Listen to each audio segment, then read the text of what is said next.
I always knew I'd end up here staring into the abyss. The Kola super deep borehole, they call it. The deepest man-made hole on Earth. It's funny, really. People think space is the final frontier, but they forget there's an entire world beneath our feet, a place we know so little about. And I've been obsessed with it my entire life. My name is Dr. Jonathan Harker, geologist, scientist, and perhaps, as some have accused, a fool. But a fool on a mission. For years I've been haunted by my father's ghost, not his literal spirit, but the specter of his work, the ambitions he left unfinished. My father was one of the lead scientists on Project Mahole, the American effort in the 1960s to drill into the Earth's crust and reach the mantle. He dedicated his life to it, only to have it cut short, both the project and his own life, under mysterious circumstances.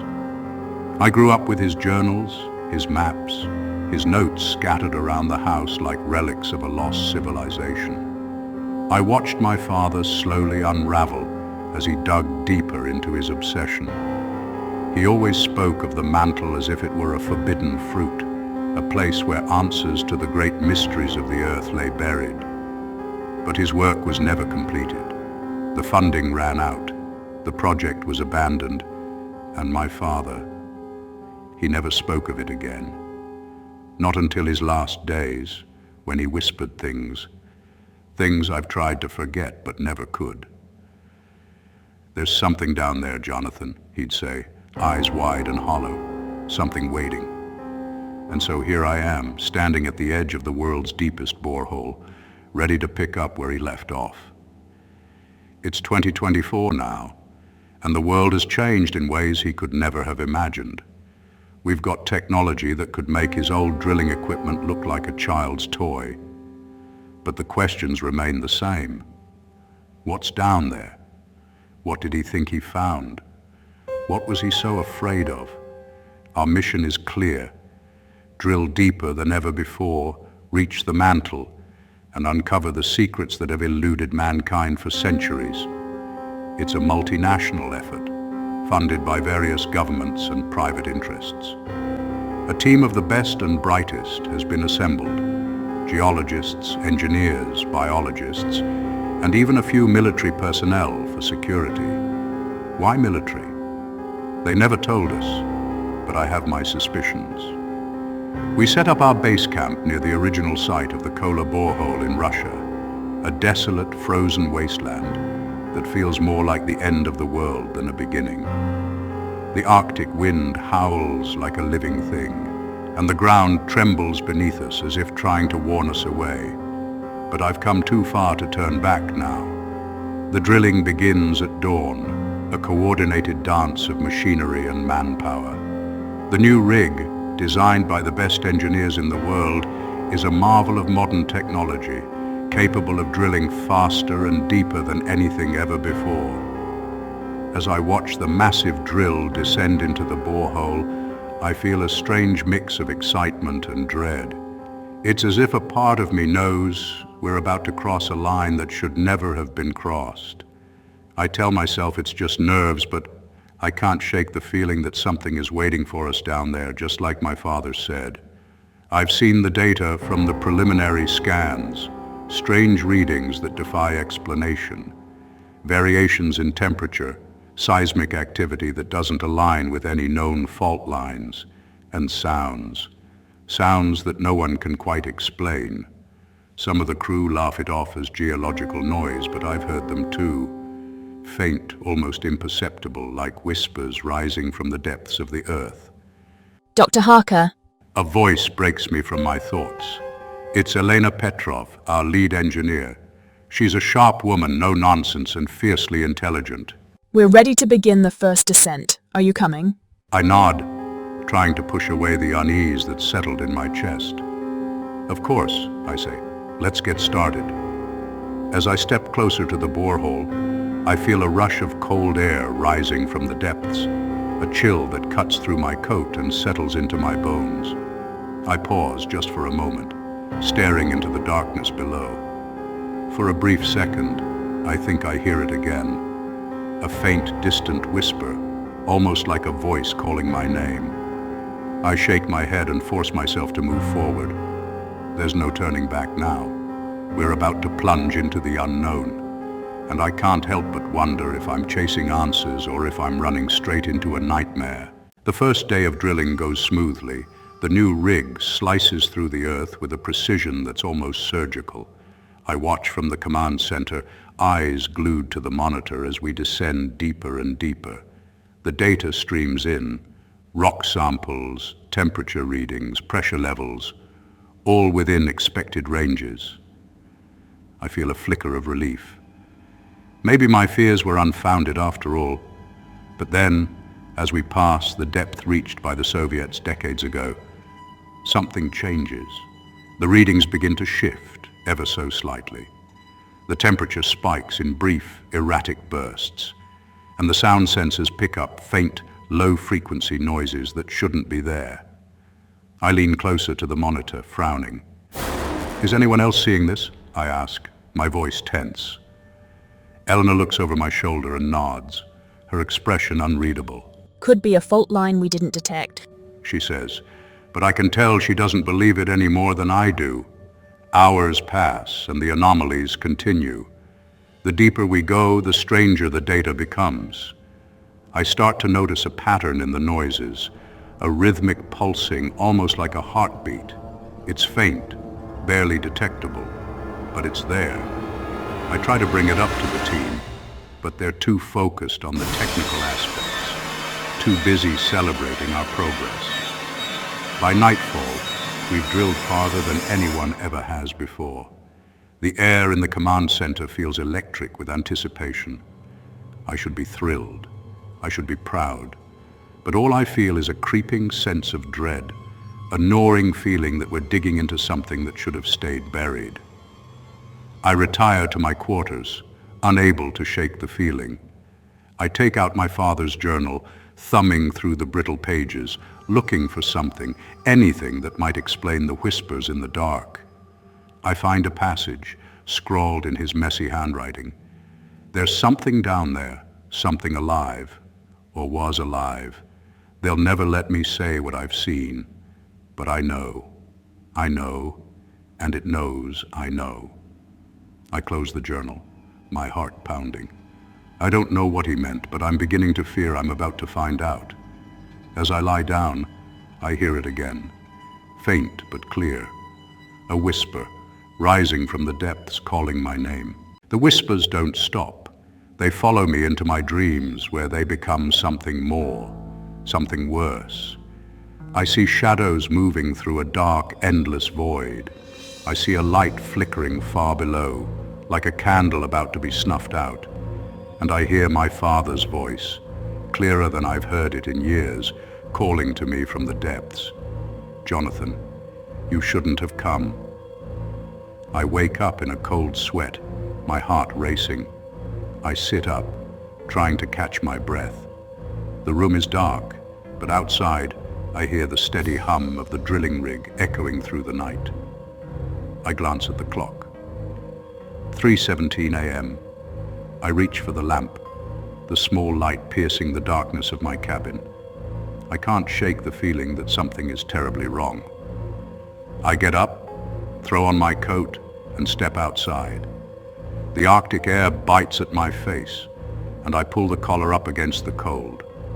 The camp is quiet, save for the low rumble of the machinery. I walk towards the command center, unable to sleep, my mind racing with questions I don't have answers to.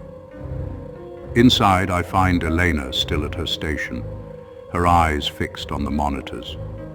She looks up as I enter, her expression a mix of surprise and concern. Couldn't sleep either. I shake my head. "Too much noise," I reply, my voice barely above a whisper. She nods, understanding. I've been watching the data. The noises, they're getting stronger. I lean over her shoulder, staring at the screen. The low-frequency sounds we'd heard earlier are now louder, more defined. They're almost rhythmic, like something breathing deep within the earth. I think it's a geological anomaly. Maybe a magma chamber No, I interrupt, my tone more forceful than I intended. It's something else, something alive. She gives me a skeptical look, but I can see the fear behind her eyes. Alive? Underground? I don't know, I admit. But we need to figure out what it is before we go any deeper. We sit in silence for a moment, listening to the eerie sounds coming through the speakers. They're faint, but there's something almost human about them. A soft, melodic hum that seems to fluctuate like a voice carried on the wind. I'll increase the sensitivity of the sensors. Maybe we can get a clearer reading. Do it, I reply, feeling a mix of dread and anticipation. Over the next few hours, we watch as the data streams in. The sounds become clearer, more distinct. I hear something that sends a shiver down my spine. A faint, almost imperceptible whisper speaking in a language I don't understand. I can't make out the words, but the tone is unmistakable. Pleading, desperate, almost frightened. What the hell is that? Elena mutters, her fingers flying over the keyboard as she adjusts the filters. I don't know, I say, my voice trembling, but it's not natural. Just then, the ground beneath us rumbles, a low, deep vibration that seems to come from everywhere at once. The lights flicker and I feel a cold, creeping fear claw its way up my spine. What was that?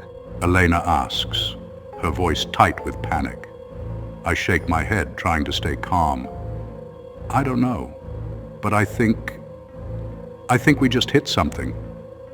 I grab the radio and call the drilling crew. This is Harker. What's your status? The reply comes back, crackling with static. We've had some kind of malfunction, sir. The drill's jammed. We're trying to assess the damage now.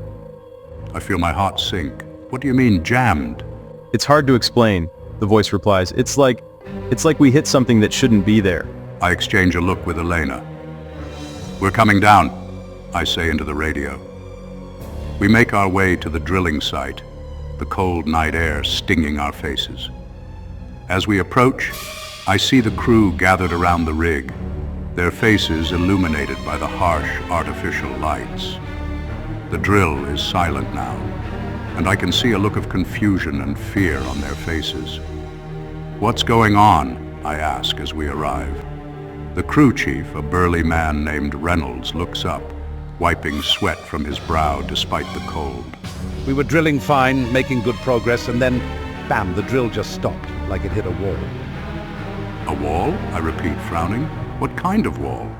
Reynolds shakes his head. I don't know. The sensors are going haywire. It's like there's something down there that's messing with our equipment. I feel a knot of anxiety tighten in my chest. Can we see the readings? I ask. He nods and leads us to a nearby terminal. I stare at the screen, my mind racing. The data doesn't make sense. There's something solid below us, but it's not rock. The material density is all wrong, and the readings show a strange energy signature, something I've never seen before. What the hell is that? Elena whispers, leaning in closer. I don't know, I reply, but it's not natural, and whatever it is, it's stopping us from going any deeper. We decide to call a temporary halt to the drilling. I suggest sending down a probe to investigate, but Reynolds is hesitant. I don't like it. Something doesn't feel right. I agree, but we need to know what we're dealing with.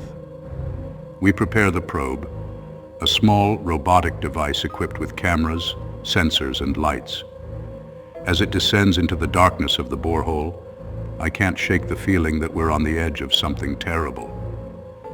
I watch the monitor, my breath held, as the probe goes deeper and deeper. The cameras show nothing but black rock walls, slick with moisture, the occasional flash of mineral veins. Then suddenly the screen goes black. The data feed cuts out, replaced by a loud piercing static. I hear a noise, a sound that makes my blood run cold. It's faint, distorted, but unmistakable. A human scream, echoing up from the depths. I jump back, my heart hammering in my chest. What the hell was that? I shout, my voice shaking. No one answers. Everyone is staring at the screen, faces pale, eyes wide with fear. The static continues, a deafening roar that fills the command center. Then, just as suddenly as it started, it stops. The room is plunged into an eerie silence. We lost the probe. Elena says quietly, her voice barely above a whisper. I nod, swallowing hard. Yeah, I reply. But what the hell did it find? The ground rumbles again, a deep, bone-chilling vibration that seems to come from the depths of the earth. The lights flicker once more, and for a brief moment I think I hear it again. A whisper, faint but distinct, carried on the cold Arctic wind. I feel a chill run down my spine. I don't know what we've uncovered, but I'm starting to think my father was right. There's something down there, and it knows we're here. The days pass in a haze of anxiety and anticipation. The incident with the probe has left the crew on edge, and I can feel the tension mounting in every corner of the camp. People are whispering, glancing over their shoulders, and I hear murmurs of superstitions and old Russian folk tales about demons and spirits lurking beneath the earth. I try to keep everyone focused, to reassure them that there's a scientific explanation for everything, but even I'm starting to doubt my own words. We have a decision to make, either abandon the project or continue. The official reports we've sent back to our funding partners have been vague, downplaying the strange readings and the incident with the probe. But I know the truth, and I see it in the eyes of the others. None of us want to turn back now. We've come too far. We've seen too much. I call a meeting with the senior members of the team. The mood in the room is tense, the air thick with the smell of stale coffee and fear. Eleanor is the first to speak up. I think we should send another probe. She says, her voice steady but her eyes betraying her uncertainty. A more advanced one, with better shielding against interference. I nod, but there's a knot in my stomach. Agreed, but we need to prepare for the worst. If this second probe fails, we might need to consider a manned descent. There's a collective intake of breath around the table. Dr. Elena Petrov looks at me like I've lost my mind. A manned descent? Are you serious, Jonathan? We have no idea what's down there. I hold up my hand to calm the rising voices. I know it's risky, but we're here to find answers, not run from them. If we keep sending down probes and getting nothing but static in return, we're just wasting time. We need eyes down there, human eyes. Reynolds, the crew chief, shakes his head. I don't like it. The ground's unstable, and those noises. It's like something's warning us off. I lean forward, my hands gripping the edge of the table. I understand your concerns. Believe me, I do. But if we don't go down there, we're going back empty-handed. We came here to make a breakthrough, to do what no one else has done. We need to know what's blocking our path, what's causing those readings. Otherwise, this entire mission is a failure. Elena sighs, rubbing her temples. All right, we send down the second probe first. If that doesn't work, we prepare for a manned descent. But we do it carefully. No heroics, no unnecessary risks. The others nod, and I feel a mix of relief and dread. We've made our decision. Now there's no turning back. The next morning, we deploy the second probe. This one is more sophisticated, built to withstand the strange electromagnetic interference we encountered earlier. It's equipped with a broader range of sensors, a higher resolution camera, and a stronger signal transmitter. I watch from the command center as it descends into the darkness of the borehole. The minutes stretch into hours, the tension in the room palpable. I keep my eyes fixed on the monitor, watching as the probe sends back images of the walls of the borehole, the rock layers passing by like the pages of an ancient book. So far, nothing unusual, just endless darkness and stone. Then something appears on the screen, a shape, just at the edge of the camera's light. It's hard to make out, blurry, distorted, like it's shifting in and out of focus. I lean in closer, my breath catching in my throat. What is that? I whisper. Eleanor adjusts the camera, trying to get a clearer view. The shape becomes more defined. and I realize with a shock that it looks like a hand. A massive skeletal hand reaching out from the darkness. My heart skips a beat. It's not possible, I murmur, more to myself than to anyone else. It must be a shadow or a trick of the light. But then the hand moves. Slowly, deliberately, it seems to curl its fingers, beckoning the probe closer. I feel a wave of cold fear wash over me. Pull it back, I say, my voice tight with panic. Pull it back now! Eleanor tries to reverse the probe's direction, but it's too late.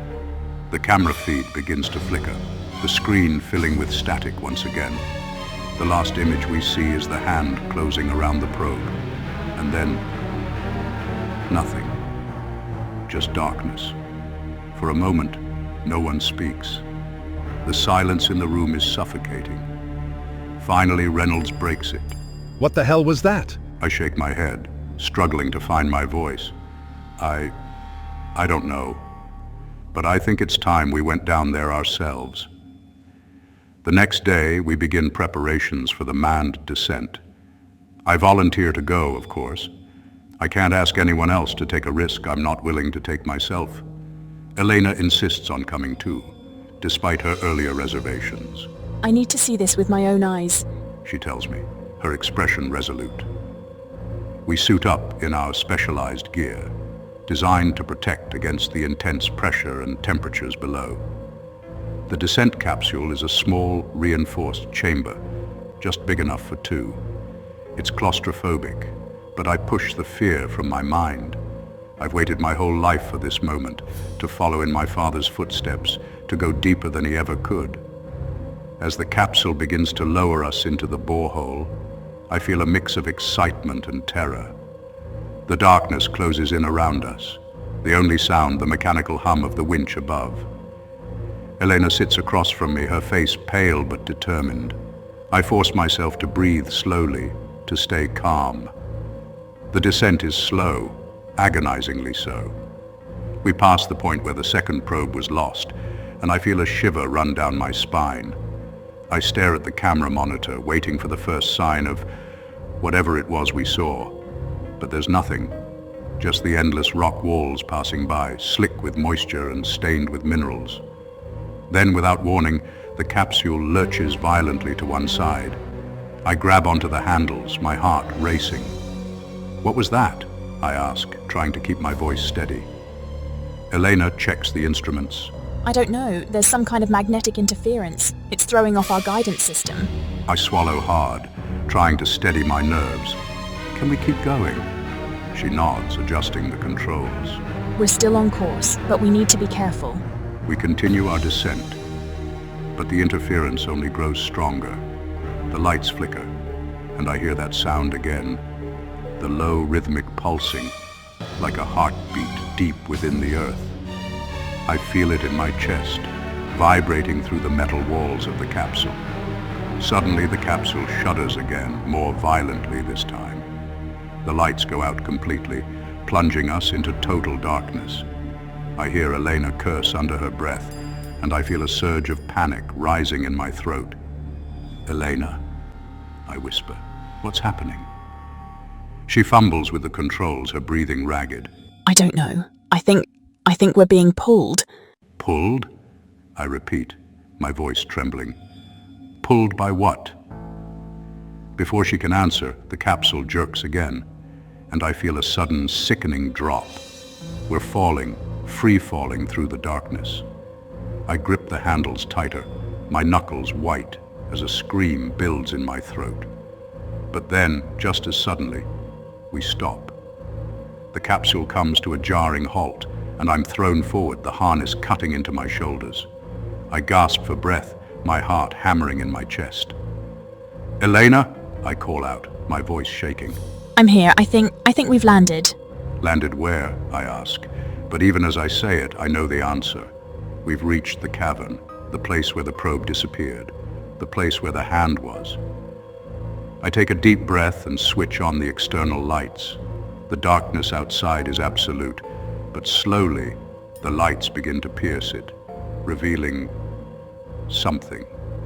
I stare, my eyes widening in shock. We're not in a cavern. We're in a tunnel, a massive winding tunnel that stretches out in all directions. The walls are smooth, almost polished, and there are strange markings etched into the rock, symbols I've never seen before, glowing faintly in the dark. I feel a cold sweat break out across my skin. "Elena," I whisper, "do you see this?" She nods slowly, her eyes wide. What is this place? "I don't know," I reply, my voice barely a whisper. "But I think we've just found something that was never meant to be found." A noise echoes through the tunnel, a soft, distant whisper that sends a shiver down my spine. I strain to listen, my heart pounding in my ears. It's the same whisper I've heard before, but now it's clearer. It's calling my name. And I know deep down that whatever it is, it's waiting for us. The whispering continues, a soft, insistent murmur echoing through the tunnel. I feel a chill creep down my spine, the hairs on the back of my neck standing on end. I can't make out the words, but the tone is unmistakable, like someone calling my name, someone desperate, someone afraid.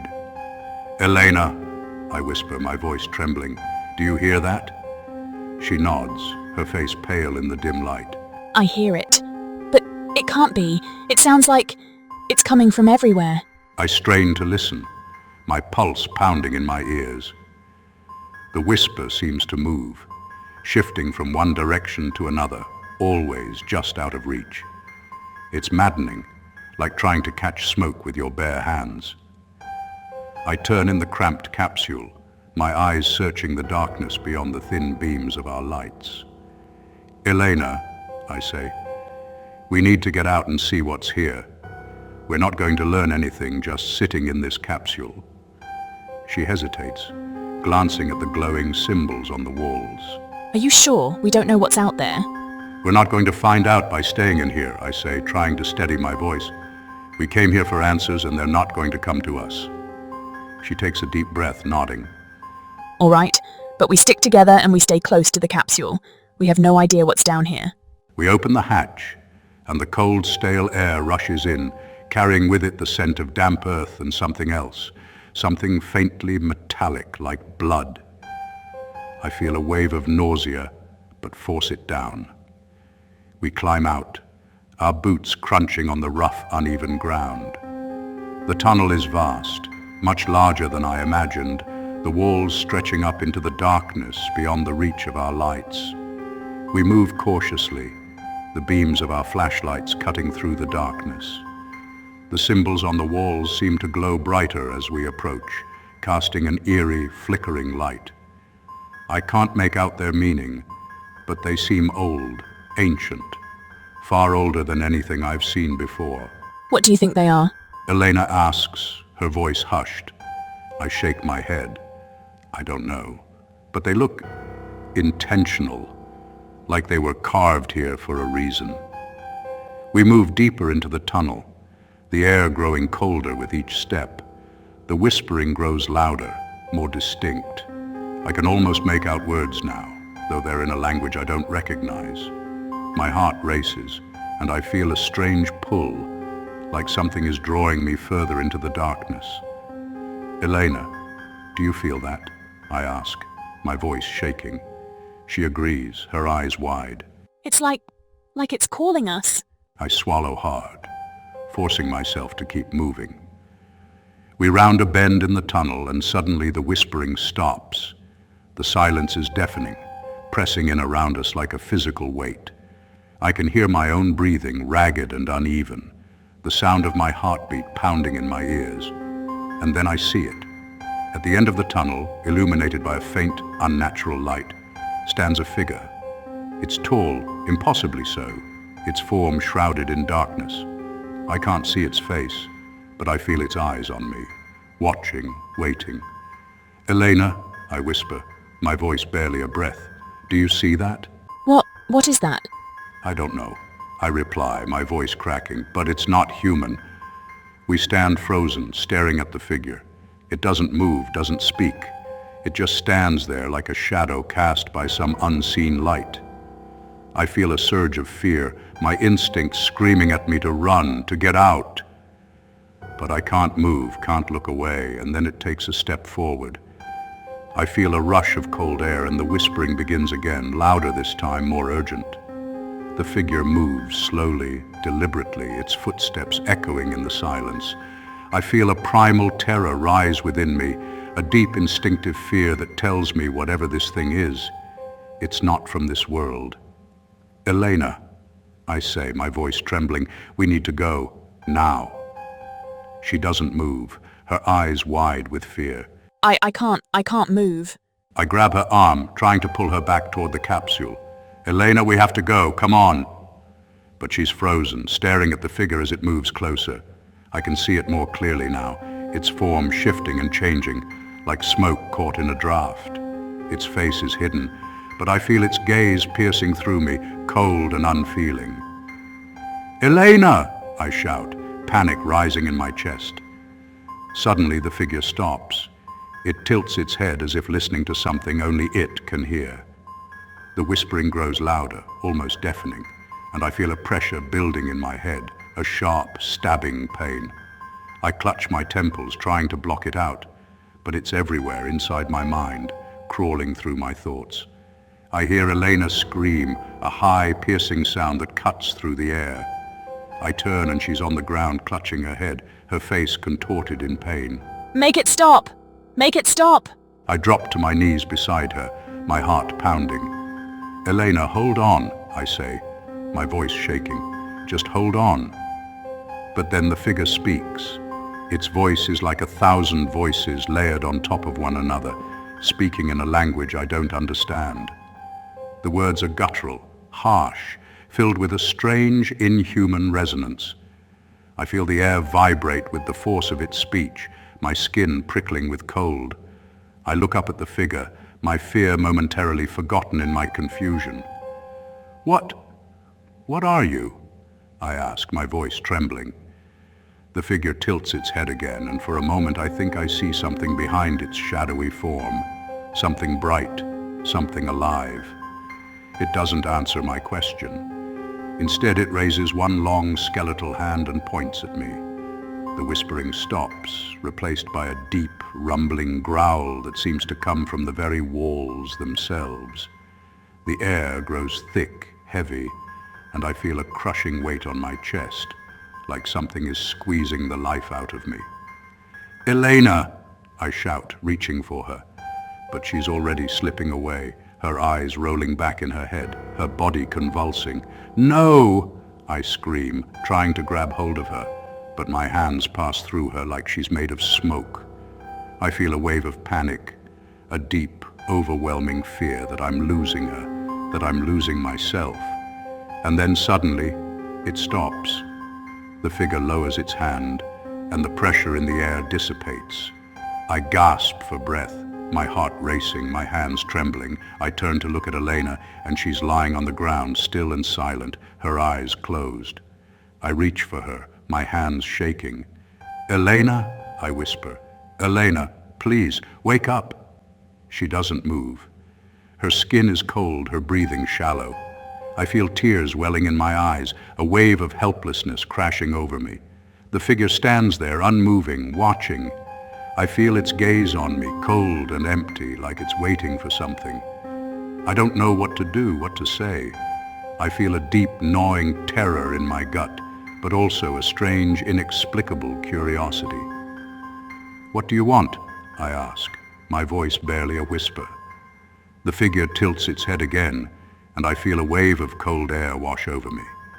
It steps back, fading into the darkness, and I hear the whispering again, softer this time, almost sad.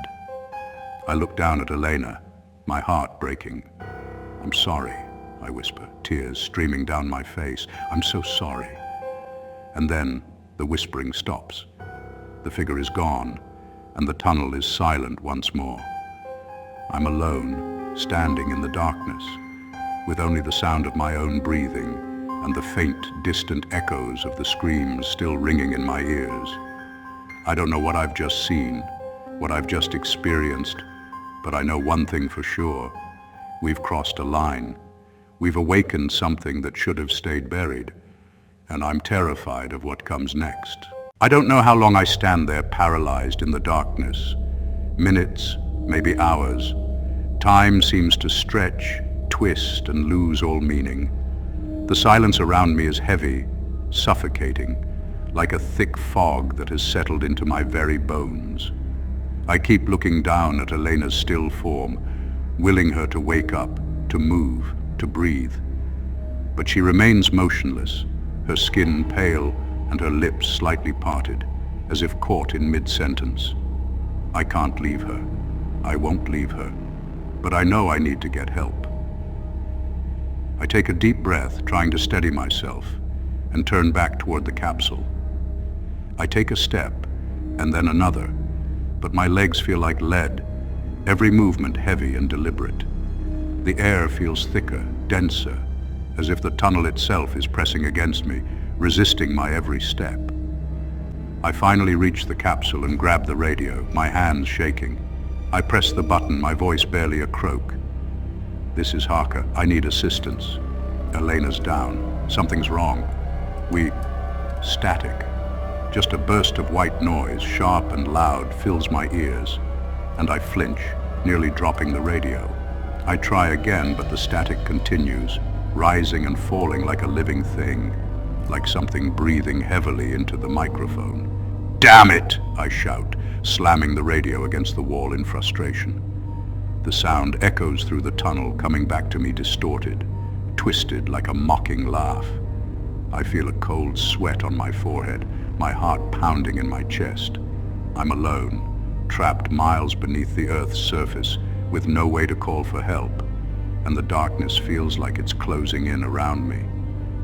I look back at Elena, lying still in the shadows. I have to try to carry her back to the surface. It's the only option. I can't leave her down here in this place. I bend down, slipping my arms under her shoulders, and try to lift her. She feels heavier than she should, like something is pulling her down. I grit my teeth, struggling to stand, my muscles straining with the effort.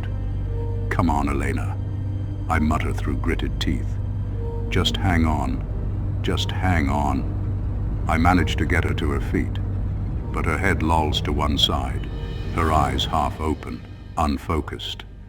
I feel a surge of panic. I have to move faster. I have to get her out. I start to drag her toward the capsule, every step a battle against the weight that seems to be pulling us down. The whispering starts again, faint at first, then louder, like a chorus of voices rising from the depths of the earth. I try to ignore it, to block it out, but it's everywhere, filling the tunnel, filling my head. I hear my name whispered again and again, overlapping and echoing, as if the tunnel itself is calling to me. Jonathan. Jonathan. I feel a sharp pain in my head, like a needle being driven into my skull. I stumble, almost dropping Elena, but I catch myself, gritting my teeth against the pain. Not now. Not now, I whisper, pushing forward. The whispers grow louder, more insistent, and I hear something else, something beneath the voices. A low, rumbling growl, deep and resonant, like the sound of an animal breathing in the dark. I stop, my heart racing, my breath coming in short, ragged gasps. I turn slowly, scanning the darkness behind me. But there's nothing there, just shadows, just the dark. Then I see it, a shape moving in the darkness far down the tunnel. It's hard to see, almost blending with the shadows, but it's there. It's getting closer. I feel a surge of terror, my mind screaming at me to run, to get out, but I can't leave Elena. I tighten my grip on her and start moving again, faster this time, my eyes darting back and forth, watching the shadows.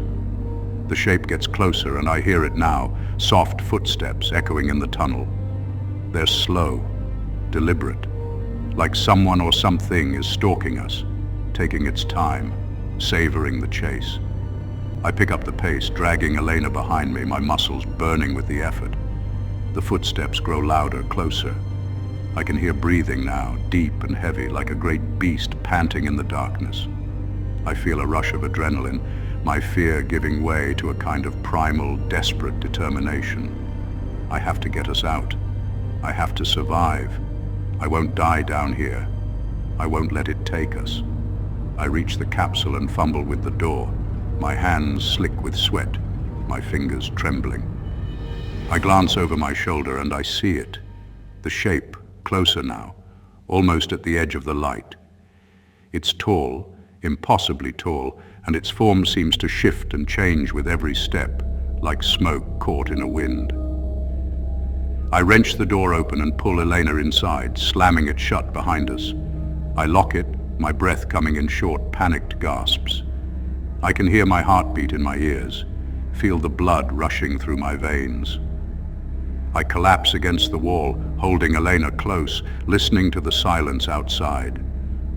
For a moment, nothing happens. Just the sound of my breathing, the steady hum of the capsule's machinery.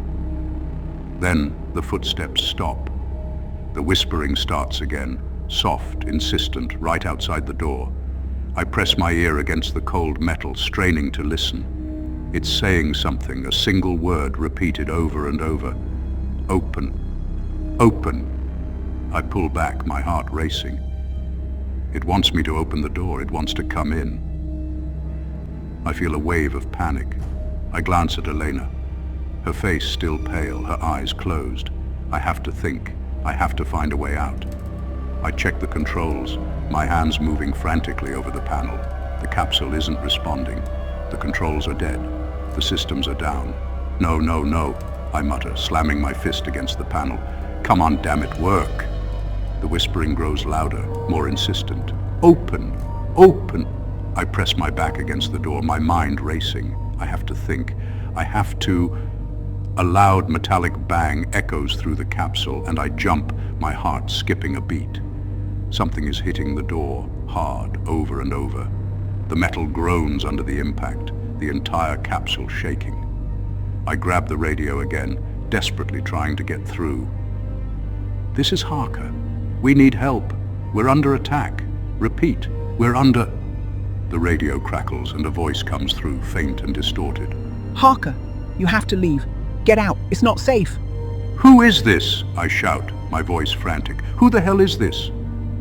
The voice fades, replaced by static, and then the whispering returns, louder, almost deafening now.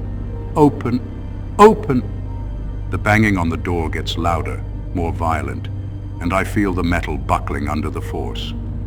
I grab Elena, holding her close, my mind racing. I don't know what to do. I don't know how to stop it.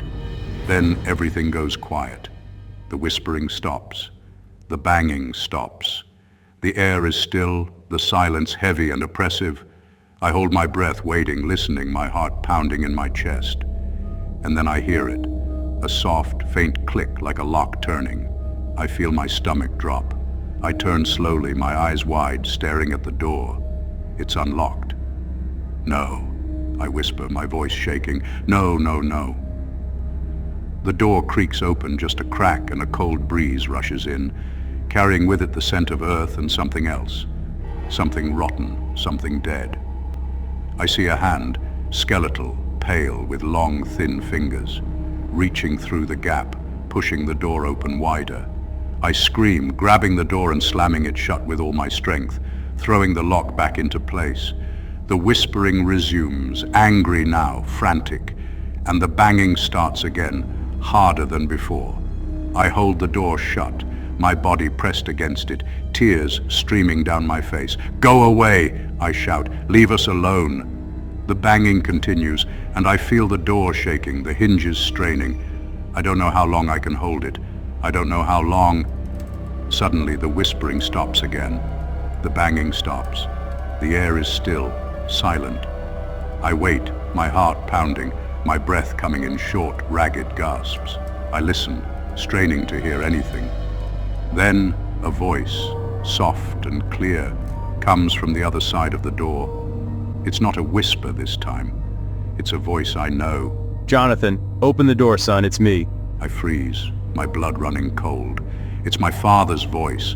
I feel a wave of confusion, disbelief. My father is dead.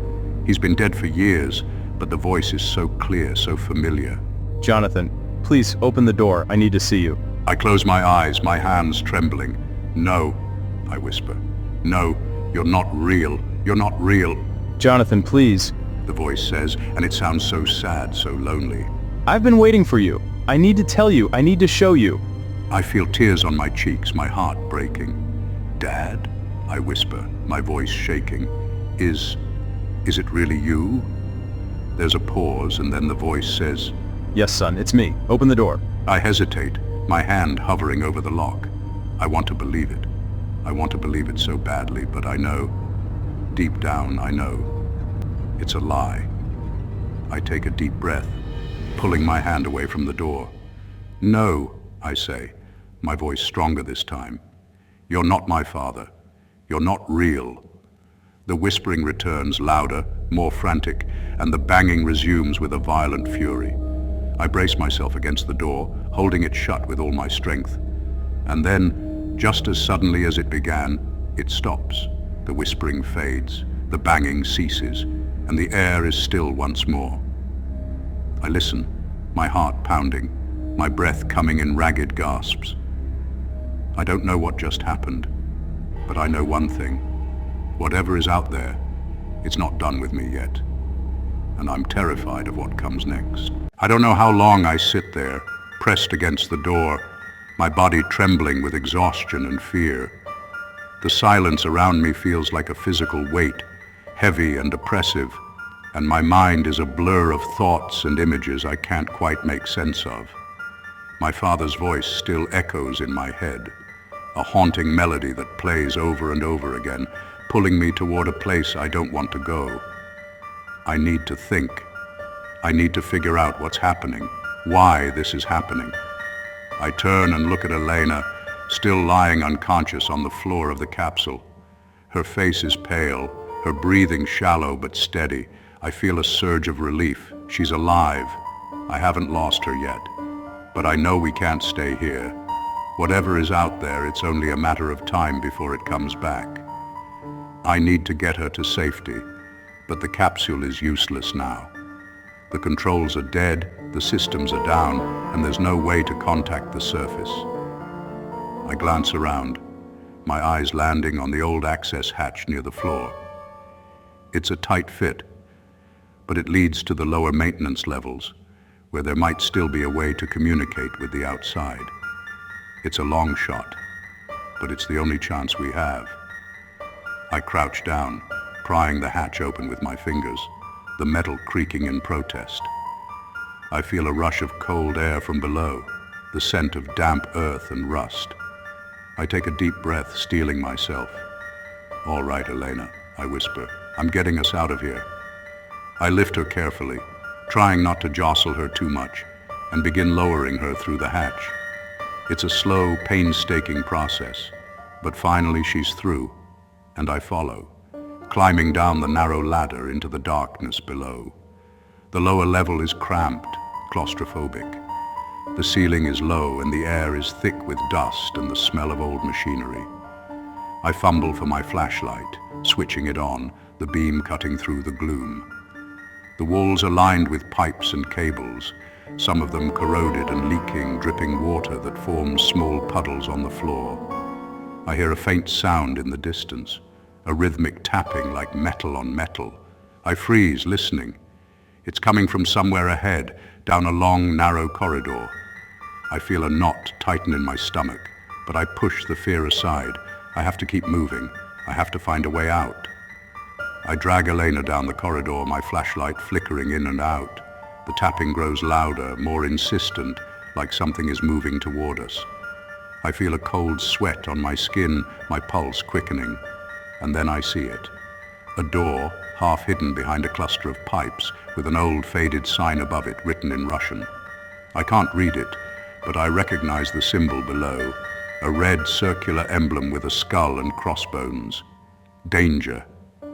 I hesitate, my hand hovering over the door handle. Something inside me is screaming not to open it. But I need to know. I need to understand. I turn the handle, pushing the door open. Inside, the room is dark, the air thick with dust. I sweep the flashlight around, and my breath catches in my throat. The walls are covered with old photographs, documents, maps, papers pinned haphazardly, overlapping each other like a chaotic collage. Some of the photographs are black and white, old, worn around the edges. They show men in Soviet uniforms standing beside drilling equipment, their faces grim and determined. I step closer, my flashlight illuminating a yellowed piece of paper pinned to the center of the wall. It's a letter, written in Russian, but below it someone has scrawled a translation in red ink. The mission must be abandoned. There is something down here that cannot be explained. We have lost too many. We cannot control it.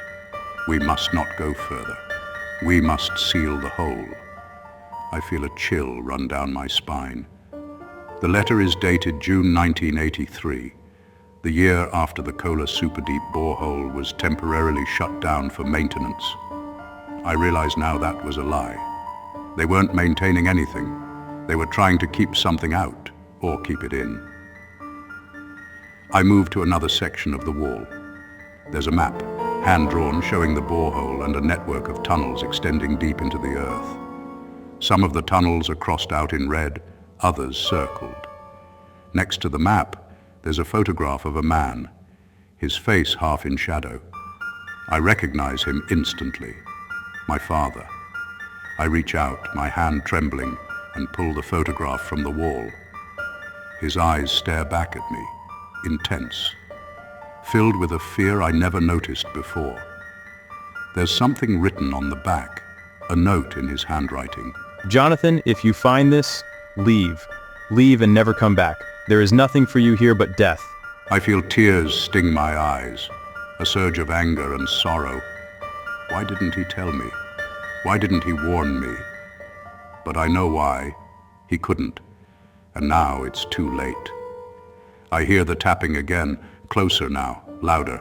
I turn, shining my flashlight toward the door, and I see a shadow pass by, a fleeting glimpse of something moving in the dark. I feel a wave of cold fear, my heart racing. I grab the photograph and stuff it into my pocket, turning back to Elena. I need to get out of here, but I can't leave without her. I lift her again, struggling to keep my balance, and head back toward the corridor. The tapping grows louder, faster, like something is running now, chasing us. I don't look back. I just keep moving, my breath coming in short, panicked bursts. I reach the end of the corridor and find another door.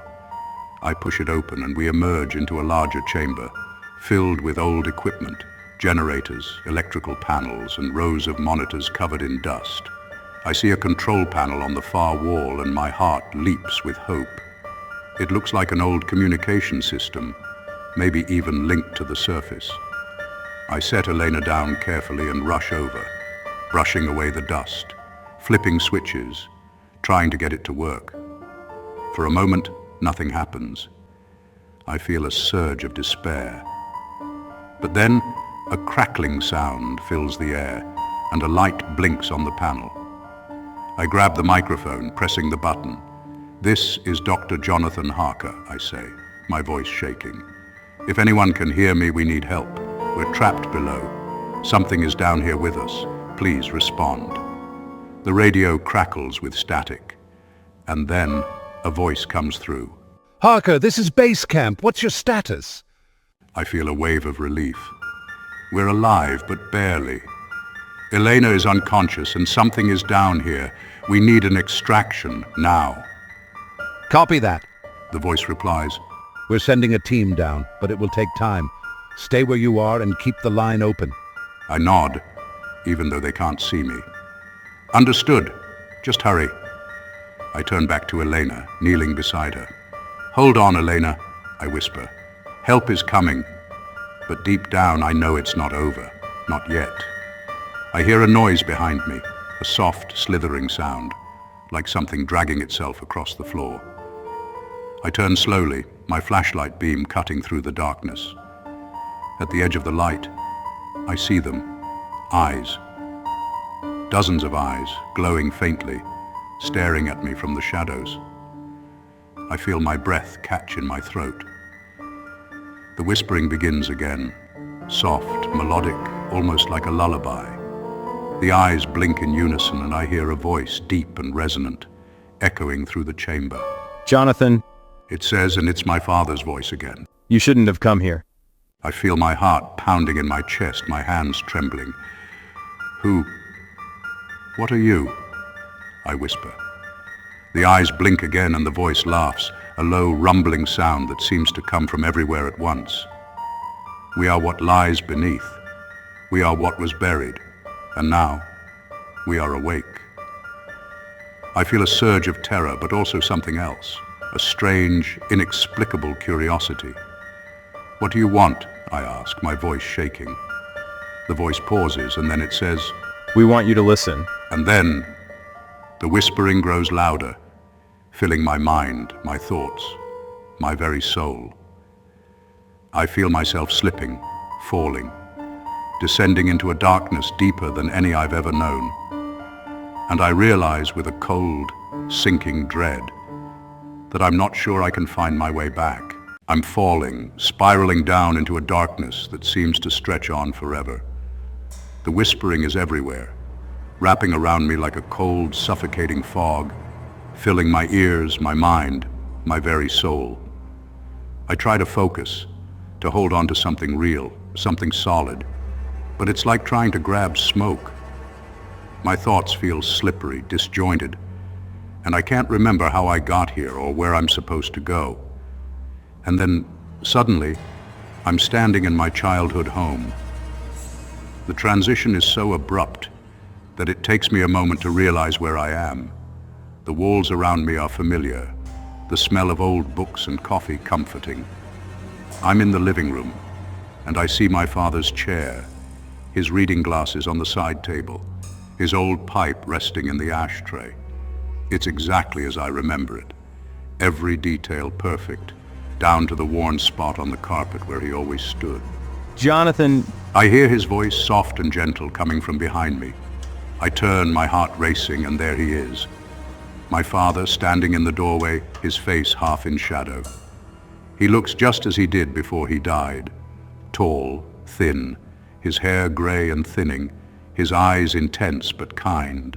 Dad, I whisper, my voice breaking. He smiles, a sad, knowing smile. you shouldn't be here, son. You should have left when you had the chance. I feel tears in my eyes, a lump in my throat. I had to know, I had to find out what happened to you. He nods slowly, his expression thoughtful. I know, Jonathan. But some things are better left buried. Some truths are too dangerous. I take a step forward, my hands shaking. What is it, Dad? What's down there? He sighs, his shoulders sagging. It's not something I can explain. It's not something you're meant to understand. It's ancient, older than time. It doesn't belong to our world. I feel a cold fear settle in my stomach. Then why did you go down there? Why didn't you stop? He looks at me, his eyes filled with a sorrow I've never seen before. Because I was like you, Jonathan. I had to know. I thought I could control it, understand it. But I was wrong. And now, it's awake. The room around me begins to darken, the edges blurring, fading into shadow. Dad, wait, I shout, reaching out. But he's already gone, his figure dissolving into the darkness. And then I'm back in the tunnel, the cold air biting at my skin, the whispering louder than ever. I stumble, disoriented, blinking against the sudden brightness of my flashlight. I'm on my knees, my hands pressed against the cold, damp floor. I look up, and I see them again, the eyes glowing faintly in the darkness, watching me. I hear the voice again, but this time it's not my father's. It's something else, something deeper, older. Listen, it says, and the whispering grows louder, more insistent, like 100 voices all speaking at once, a chorus of sound that fills the tunnel, fills my head. I press my hands against my ears, trying to block it out, but it's inside me, crawling through my thoughts, my memories. I see flashes of images, my father's face, twisted in fear, the old photographs from the room, the strange symbols carved into the walls. They swirl together, merging and separating, a chaotic whirlpool of sound and vision. And then suddenly I hear a scream, a woman's scream, high and desperate, cutting through the noise like a knife. I jerk back, my heart racing, and I realize it's Elena. "Elena!" I shout, scrambling to my feet. I see her, lying on the ground where I left her, her body convulsing, her eyes wide and unseeing. I rush to her side, grabbing her shoulders, shaking her. "Elena, wake up, please, wake up!" Her eyes flutter, and she gasps, her chest heaving, her hands clawing at the air. Jonathan, it's inside my head. She whispers, her voice choked with fear. I can hear them. Please help me. I feel a surge of panic. "It's okay, Elena," I say, trying to keep my voice steady. "I'm here. We're going to get out of here, I promise." But she shakes her head, tears streaming down her face. No, you don't understand. They're in my mind. They're showing me things. "What things?" I ask, my heart pounding. She grabs my arm, her grip surprisingly strong, and says with voice filled with terror, They're memories. But they're not mine. They're not human. I feel a shiver run down my spine. "What do you mean?" She looks at me, her eyes wide, unblinking. They're ancient, Jonathan. Older than anything we know. They're angry. And they're hungry. The whispering grows louder, more intense, and I feel the pressure in my head building again, the pain sharp and piercing. I grit my teeth, trying to block it out. "We need to move," I say, my voice tight with fear. "We need to get out of here now." I help Elena to her feet, and we start moving back toward the control room. Every step feels like a struggle. The air thick with tension, the shadows shifting and moving around us. The whispering follows us, growing louder, more frantic, like it's trying to drown us in sound. We reach the control room and I slam the door shut behind us, my breath coming in short, ragged gasps. I turn to Elena, who's leaning against the wall, her face pale and drawn. "We have to find another way out," I say. "There's got to be another exit, another route back to the surface." She nods, but I can see the fear in her eyes. I don't know if we can make it. I don't think they're going to let us leave. I feel a surge of determination, mixed with desperation. "We have to try," I say. "We can't just sit here and wait for them to come for us." I start searching the room, looking for any sign of an exit, a map, anything that might help. I find a set of old blueprints rolled up in a corner, and I spread them out on the table, my hands shaking. "Look," I say, pointing to a section of the map. "There's another tunnel here, leading to a ventilation shaft. It might still be open. If we can reach it, we can climb up, get back to the surface." Eleanor looks at the map, then at me. It's a long shot, but it's better than nothing. We start moving again, the map clutched tightly in my hand. The tunnel is narrow and winding, the walls damp and cold. The whispering follows us, always just behind, like a shadow we can't shake. I feel the pressure building in my head again, the whispers growing louder, and I try to focus on the path ahead, on putting one foot in front of the other. But it's hard. The voices are insistent, demanding my attention, pulling at my mind. And then, I hear my father's voice again. Jonathan, why are you running? I stop, my breath catching in my throat. Because you're not real," I say, my voice shaking. "You're not real." His voice is soft, almost soothing. But I am, Jonathan. I've always been here, waiting for you. I shake my head, trying to block it out. "No," I whisper, "you're lying. You're not my father." The whispering grows louder, overlapping, a cacophony of sound. "Listen to us, Jonathan. Listen." I feel my resolve slipping, my thoughts scattering like leaves in the wind. I clutch my head, trying to hold on to something, anything. but it's like trying to grasp water. Jonathan, look at me! Elena's voice cuts through the noise, sharp and commanding.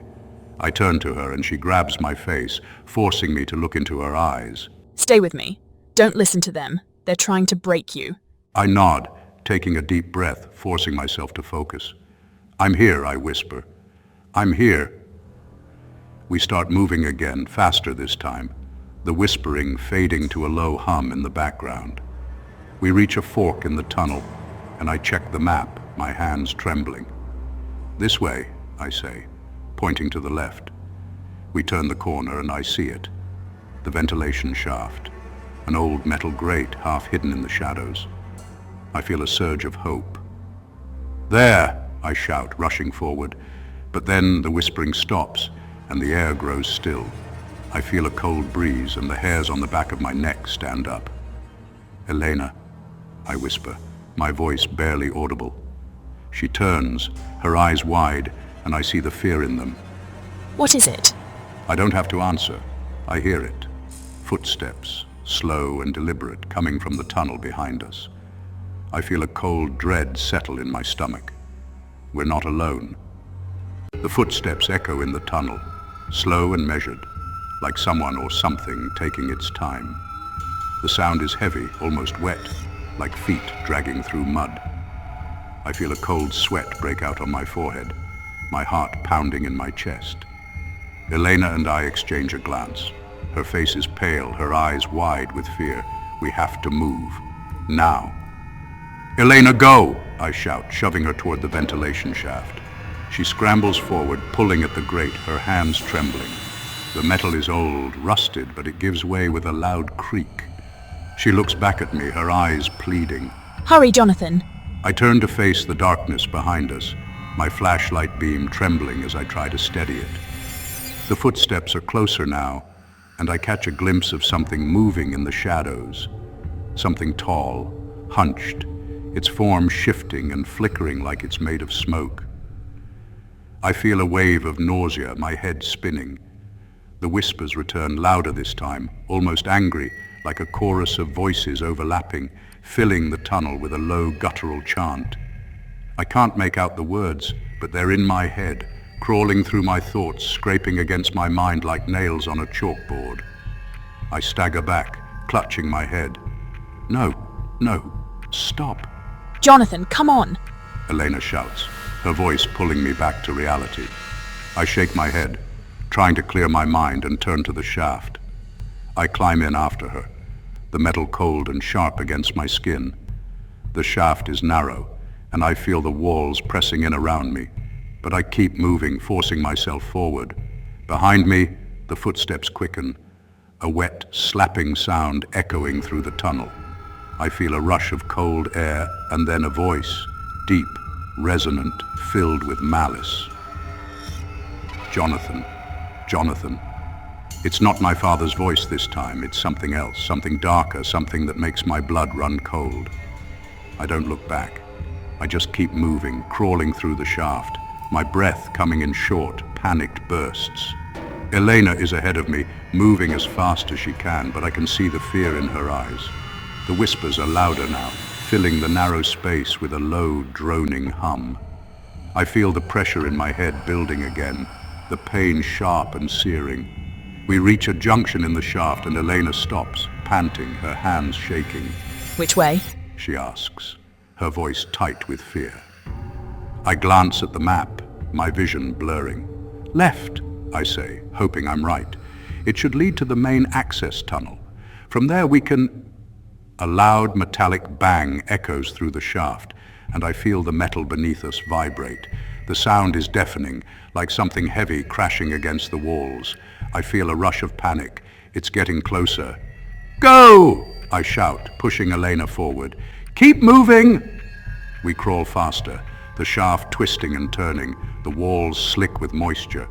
I can hear the thing behind us now, its footsteps heavy, deliberate, and I know it's gaining on us. I feel a surge of adrenaline, my fear giving way to a desperate determination. I have to keep moving. I have to survive. We reach another bend in the shaft, and I see a faint light ahead. a small flickering bulb hanging from the ceiling. I feel a surge of hope. "There!" I shout. "We're close!" Elena pushes forward, reaching the light, but as she does, the whispers change. They grow louder, more frantic, like a dozen voices screaming at once. I feel a sharp pain in my head and I stumble, clutching my temples. Jonathan. Elena screams, but her voice is distant, muffled like she's shouting through water. I feel a wave of dizziness, my vision swimming. I see the walls of the shaft bending, warping, the light flickering like a dying flame. The pain in my head is unbearable, and I feel myself slipping, my thoughts scattering like leaves in the wind. Jonathan, get up! Elena's voice pierces through the fog, sharp and urgent. I blink, forcing myself to focus, and see her standing at the end of the shaft, her hand outstretched. Come on, you have to move! I force myself forward, every step a battle against the weight pressing down on me. The whispers are a roar now, a deafening wall of sound, and I feel like my head is going to split open. I reach Elena, grabbing her hand, and she pulls me through the opening. We emerge into the main access tunnel, a wide open space filled with old equipment, rusted tools and debris. The air is cold, the walls damp and covered in moss. The light above flickers, casting long, jagged shadows on the floor. I collapse against the wall, gasping for breath. Elena kneels beside me, her face pale, her eyes wide. Are you okay? I nod, even though I'm not. "We need to keep moving," I say, my voice hoarse. "We're not safe here." She helps me to my feet, and we start moving again, our footsteps echoing through the tunnel. The whispers are quieter now, but I can still hear them, like a distant murmur, always at the edge of my hearing. As we move deeper into the tunnel, I feel a sense of disorientation, like the walls are shifting around us, the floor tilting beneath our feet. I try to ignore it, to focus on the path ahead, but it's hard. Everything feels wrong, distorted, like a nightmare I can't wake up from. We reach a junction, and I stop, checking the map. "We need to go right," I say, but as I look down the tunnel, I see it. Another figure standing at the far end, shrouded in shadow. I freeze, my heart pounding. The figure doesn't move, doesn't speak. It just stands there, watching us. "Elena," I whisper, "we're not alone." She turns, her eyes widening, and I see the fear in her face. What is that? She asks, her voice barely audible. "I don't know," I reply, my voice shaking. "But we need to keep moving."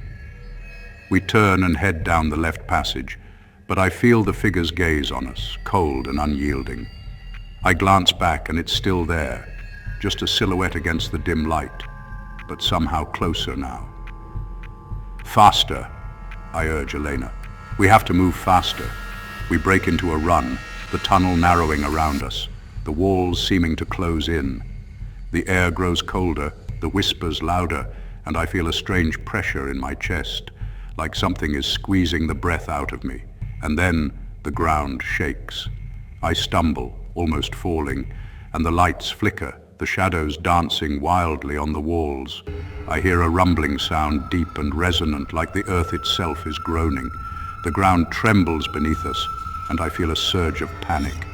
"Elena, run!" I shout, pushing her forward. "Go!" We sprint down the tunnel, the rumbling growing louder, the floor shifting beneath our feet.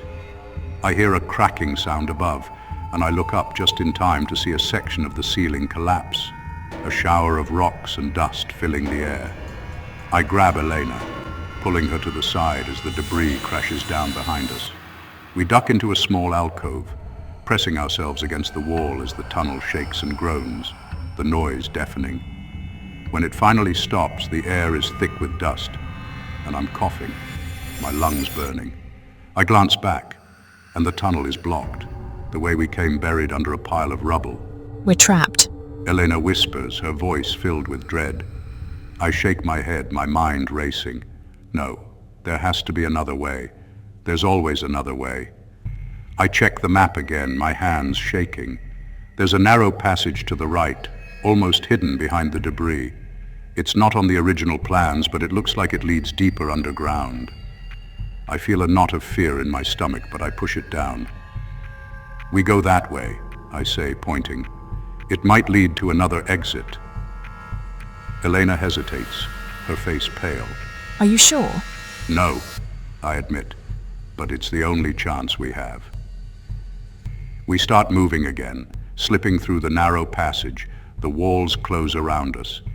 The air is colder here, almost freezing, and the whispers are louder, more frantic, like they're all around us now, pressing in from all sides. I feel a sharp pain in my chest, my breathing shallow, and I know we're getting closer to whatever is down here. I can feel it in my bones, a deep gnawing dread that only grows stronger with every step. And then we see it. The passage opens up into a vast cavern, the ceiling stretching high above us, lost in darkness. The walls are covered in strange markings, symbols that glow faintly, casting an eerie light across the stone. In the center of the cavern, there's a large circular pit, black and bottomless, with tendrils of smoke rising from it, twisting and curling like living things. I feel a wave of nausea, my head spinning. What is this place? Elena whispers, her voice trembling. I shake my head, unable to speak. I don't know what this is. I don't know what we've found. But I do know one thing. Whatever this place is, it's alive, and it's hungry. The cavern is vast and cold, the air thick with a strange metallic scent. I can feel it clinging to my skin, filling my lungs with every breath. The pit at the center is like a mouth, open and waiting, and the tendrils of smoke that rise from it seem to pulse, as if breathing. I can hear the whispering all around us, louder now, almost a chant, a low rhythmic hum that vibrates through the stone, through my bones. Elena stands beside me, her face pale, her eyes wide with fear. Jonathan, we shouldn't be here. I nod, my mouth dry. I know, but we have no choice. We step closer to the edge of the pit, the ground beneath our feet feeling unstable, almost spongy. I shine my flashlight into the darkness, but the beam seems to be swallowed by it, the light absorbed, disappearing into the black. I can't see the bottom. I can't even guess how deep it goes. And then I feel it. A pull, a force, like a gentle tugging at the edge of my consciousness. It's faint, almost imperceptible, but it's there, drawing me toward the pit, urging me closer. I take a step forward and then another, unable to stop myself. Jonathan, what are you doing? Elena's voice is sharp, cutting through the fog in my mind.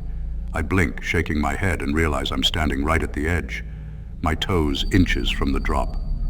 I don't know, I stammer, stumbling back, my heart racing. It's like something's pulling me. Elena grabs my arm, her grip firm. Don't let it. We need to stay away from that thing. I nod, trying to steady myself. But the pull is still there in the back of my mind, a constant nagging whisper that I can't quite ignore. I take a deep breath, forcing myself to focus. We need to find a way out, I say, trying to sound confident. This place, it's not safe. What do you think it is? She asks, her voice trembling. I shake my head. I don't know. But I think it's alive. The words hang in the air between us, and I feel a shiver run down my spine. Alive. The idea seems impossible, absurd, but I can't shake the feeling. There's something about this place, something that feels aware. We begin to circle the pit, keeping as much distance as we can, searching for another exit.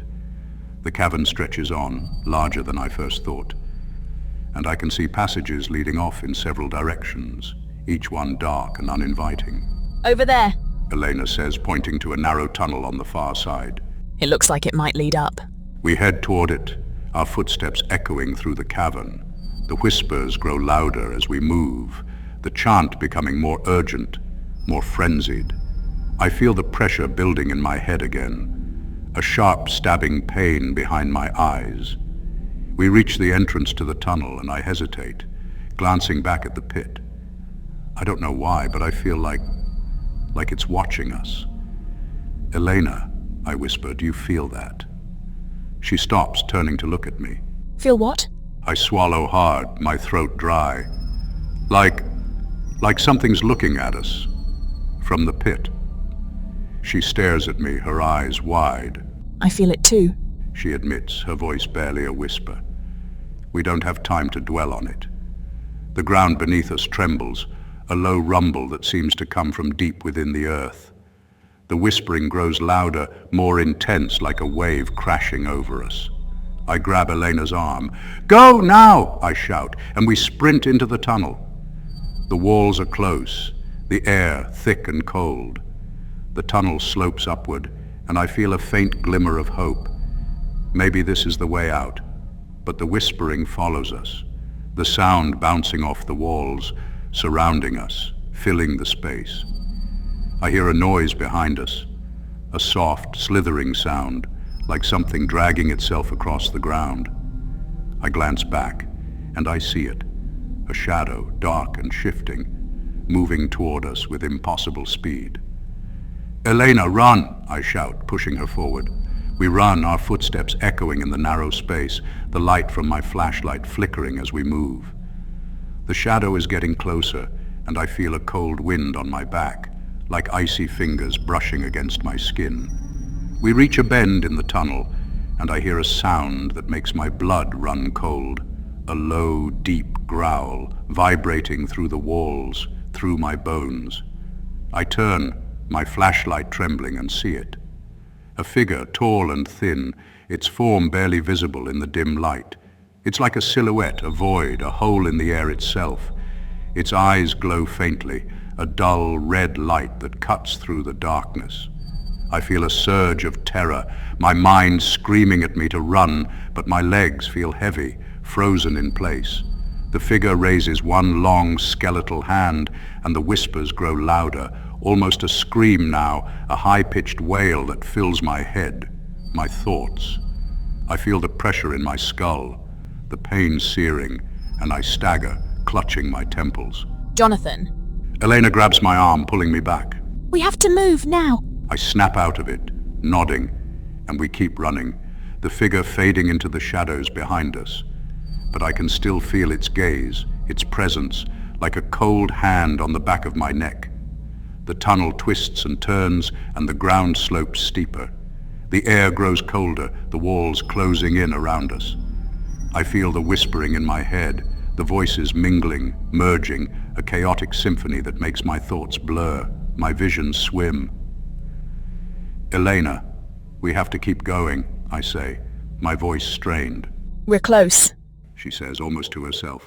We have to be close.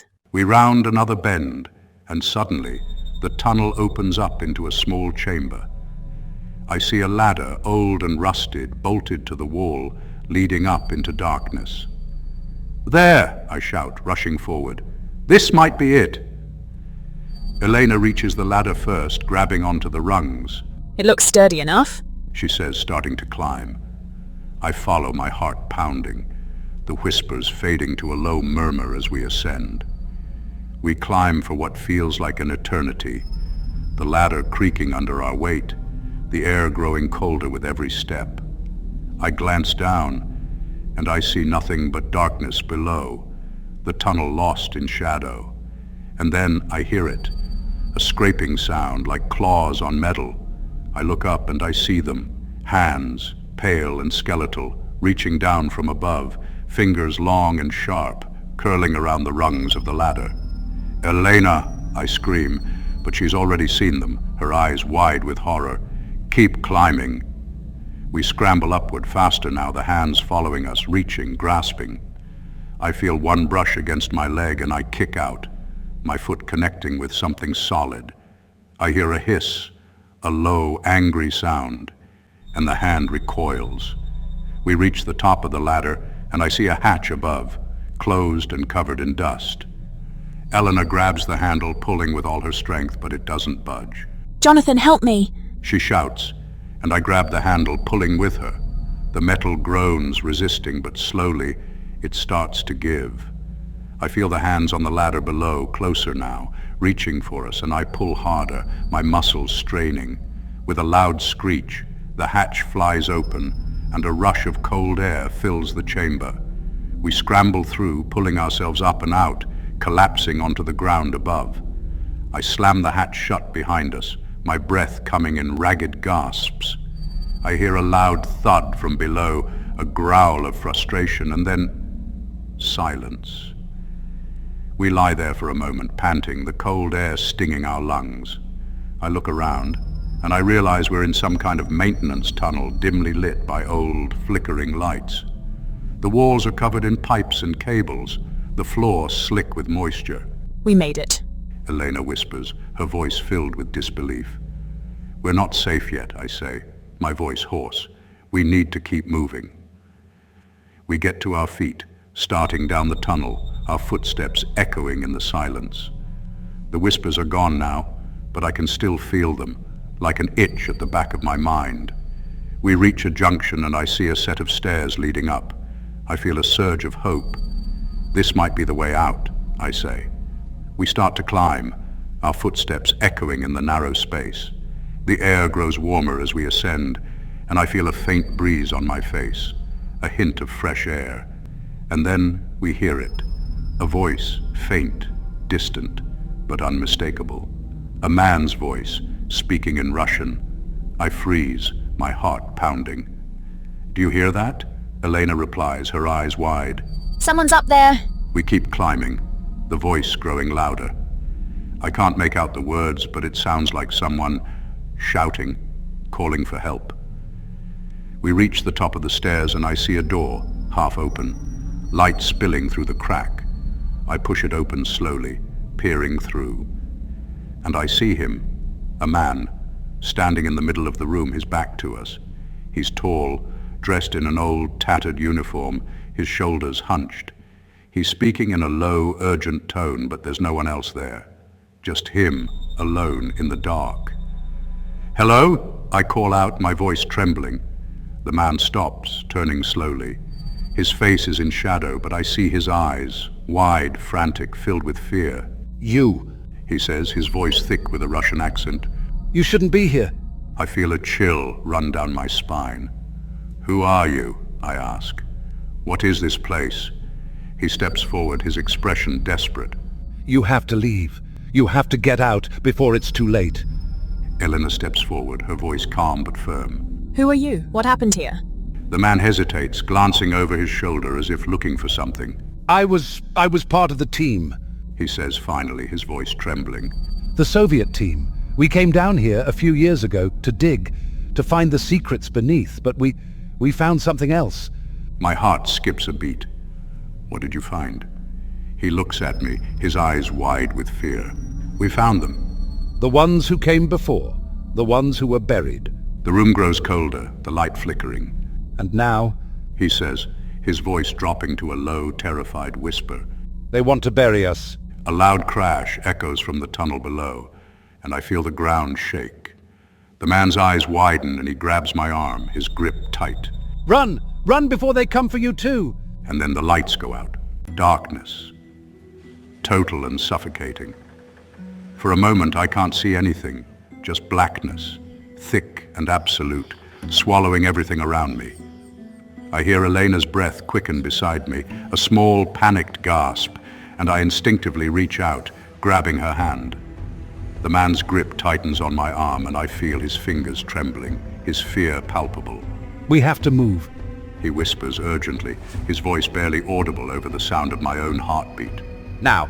I nod, even though he can't see me, and I start to pull Elena along, my free hand reaching out, trying to find the wall, the floor, anything solid in the dark. I hear the man shuffle ahead of us, his footsteps quick and deliberate, like he knows where he's going. What's happening? Elena whispers, her voice trembling. I don't know, I reply, my own voice strained. But we have to trust him. He knows something we don't. We keep moving, blindly, through the dark.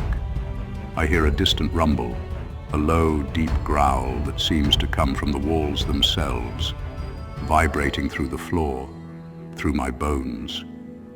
The air grows colder, and I feel a faint, icy breeze, carrying with it a smell, a stench like rotten meat, putrid and sharp. The man stops suddenly, and I nearly run into him. We're here. He says, his voice low. I hear a faint scraping sound, metal on metal, and then a click. A door creaks open and a thin sliver of light spills out, faint and flickering. Inside quickly. He says, gesturing us through. Quickly. We step through the doorway into a small, cramped room. The light is dim, coming from a single flickering bulb hanging from the ceiling. The walls are lined with old machinery, rusted and broken, and there's a desk covered in papers, tools, and what looks like a map. The man closes the door behind us, locking it with a heavy bolt. This is one of the old maintenance rooms. He explains, his voice hurried. It should be safe, for now. I take a deep breath, my heart still racing. Who are you? I ask again, more forcefully this time. How did you survive down here all these years? He turns, and I finally see his face clearly for the first time. He's older than I thought, his hair gray and unkempt, his eyes dark and hollow. There's a deep scar running down the side of his face, and his clothes are tattered and stained. My name is Sergei. I was part of the Soviet team, the ones who drilled into the earth, the ones who found the pit. I feel a chill run down my spine. You were with the original team, I ask, incredulous, but that was decades ago. Yes, decades. But time is different down here. It doesn't flow like it does on the surface. It bends, twists. Sometimes it feels like minutes, sometimes years. What did you find? What's down there? Sergei's eyes flicker with fear. We found them. The ones who came before us. They were buried deep, deep within the earth. Sealed away. For good reason. I feel a surge of fear. Who are they? He shakes his head. I don't know. No one knows. But they are not human. And they are not from here. They are older than us. Older than our world. And they are angry. A loud crash echoes from somewhere outside and the lights flicker, dimming for a moment before returning to their weak glow. Sergei's eyes dart to the door, his expression tense. We don't have much time. They know we're here. They can feel us. Why haven't you left? I ask, my voice shaking. Why stay down here? He looks at me, his eyes haunted. Because I can't. They won't let me. Every time I try to leave, they pull me back. They've trapped me here, like a fly in a web. Elena swallows hard, her face tight with fear. Then how do we get out? Sergei hesitates, glancing at the map on the desk. There is a way. A path that leads up, back to the surface. But it's dangerous. More dangerous than anything you've faced so far. I feel a flicker of hope. Show us, I say. We'll take our chances. He unrolls the map. It's old, yellowed with age, and I see a series of tunnels and passageways, twisting and turning like a maze. He points to a narrow line leading up from the pit, marked with strange symbols. This is the way. But it passes through their territory. I glance at Elena and she nods. We don't have a choice. We have to try. Sergei looks at us both, his expression serious. If you do this, you must be prepared for what you'll see, for what you'll hear. They will try to trick you, confuse you. They will use your fears against you, but you must keep moving. You must not stop. I reply, my heart pounding in my chest. We understand. He hands me a small, worn flashlight, and I take it, feeling the cold metal in my hand. This light will help you see through their illusions, but it won't last long. Use it sparingly. I grip the flashlight, feeling a surge of determination. Thank you, I say. We'll find a way out, for all of us. Sergei smiles, a sad, tired smile. I hope so. I truly hope so. We move to the door, and Sergei unlocks it, peering out into the dark corridor. Go quickly, and remember, don't listen to them. We step out into the corridor, the air cold and still. The whispering starts again, low and distant, like a breeze rustling through dead leaves. I feel a shiver run down my spine, but I push it aside, focusing on the path ahead. We follow Sergei's directions, moving quickly through the narrow tunnels, the flashlight casting a thin beam of light ahead of us. The walls are covered in moss and lichen, the air damp and heavy. I hear a faint dripping sound like water falling in the distance, and the whispering grows louder, more insistent. I hear voices, familiar voices, my father's voice, calling my name, pleading with me to turn back. I grit my teeth, ignoring it, remembering Sergei's warning. They're trying to confuse us, to make us doubt ourselves. Jonathan, listen to me. My father's voice calls again, closer now, more urgent. Please, listen to me. I clench my fists, refusing to look back, refusing to listen. It's not real, I whisper to myself. It's not real. We reach a fork in the tunnel, and I pause, checking the map. The path to the left leads deeper into the earth. The path to the right leads up. I feel a strange pull, a compulsion to go left, but I force myself to ignore it, turning right instead. Elena follows, her face tense, her eyes darting around nervously. Do you hear that? Just keep moving. Don't stop. We move quickly, the air growing colder, the whispering louder. I hear my father's voice again, but it's different now. Angry, accusing. Jonathan, you're making a mistake. He says, his voice sharp and harsh. You're going the wrong way. I stop, my breath catching in my throat. For a moment I feel a flicker of doubt, but then I shake my head. No, I whisper. I'm not listening to you. You're not real. I keep moving, and Elena stays close behind. The tunnel narrows, the walls closing in around us. I feel the cold air on my skin, like icy fingers brushing against me, and the whispers become a roar, deafening, overwhelming. And then I see them. Figures moving in the darkness, just at the edge of the light. They're tall, thin, their shapes shifting and changing like shadows caught in a flickering flame. Their eyes glow faintly, a dull red light that cuts through the black. Elena, don't look, I shout, grabbing her arm, pulling her forward. But it's too late. She's staring, her eyes wide, her mouth open in a silent scream. Jonathan, they're inside my head. I feel a surge of panic. Elena, don't listen to them. They're not real. Just keep moving. But she's frozen, her body trembling, her eyes fixed on the figures. I grab her shoulders, shaking her. Elena, come on. We have to go. She blinks, snapping back to reality, and nods, her face pale. I'm okay. She says, but her voice is hollow, distant. Let's go. We keep moving, the figures following us, staying just out of reach, their eyes never leaving us. I feel a cold dread in my stomach, a gnawing fear that we're being led somewhere, drawn towards something we can't escape. And then, the tunnel opens up, and I see it.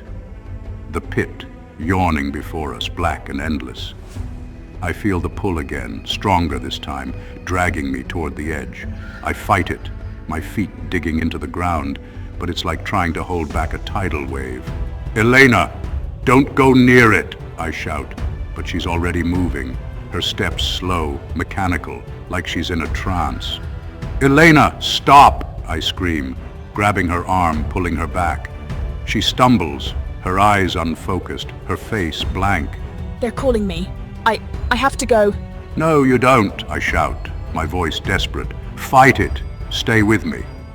The whispering is a roar now, a deafening wave of sound, and I feel the pressure in my head, the pain blinding. I grab the flashlight, switching it on, the beam cutting through the darkness, and the figures recoil, hissing, retreating into the shadows. I feel the pull weaken, the pressure ease, and I drag Elena away from the pit, back toward the tunnel. We have to move, I shout. Now! We turn and run, the light flickering, the whispers fading. I hear a deep, rumbling growl behind us, and the ground shakes, the walls trembling. I don't look back. I don't stop. I just keep running, pulling Elena with me, our footsteps echoing through the dark, and then I see it, a faint light, up ahead, flickering like a distant flame. "There!" I shout, pointing. "That's the way out!" We sprint toward the light, our hearts pounding, the sound of the whispers fading behind us. The ground is shaking, the walls closing in, but I don't care.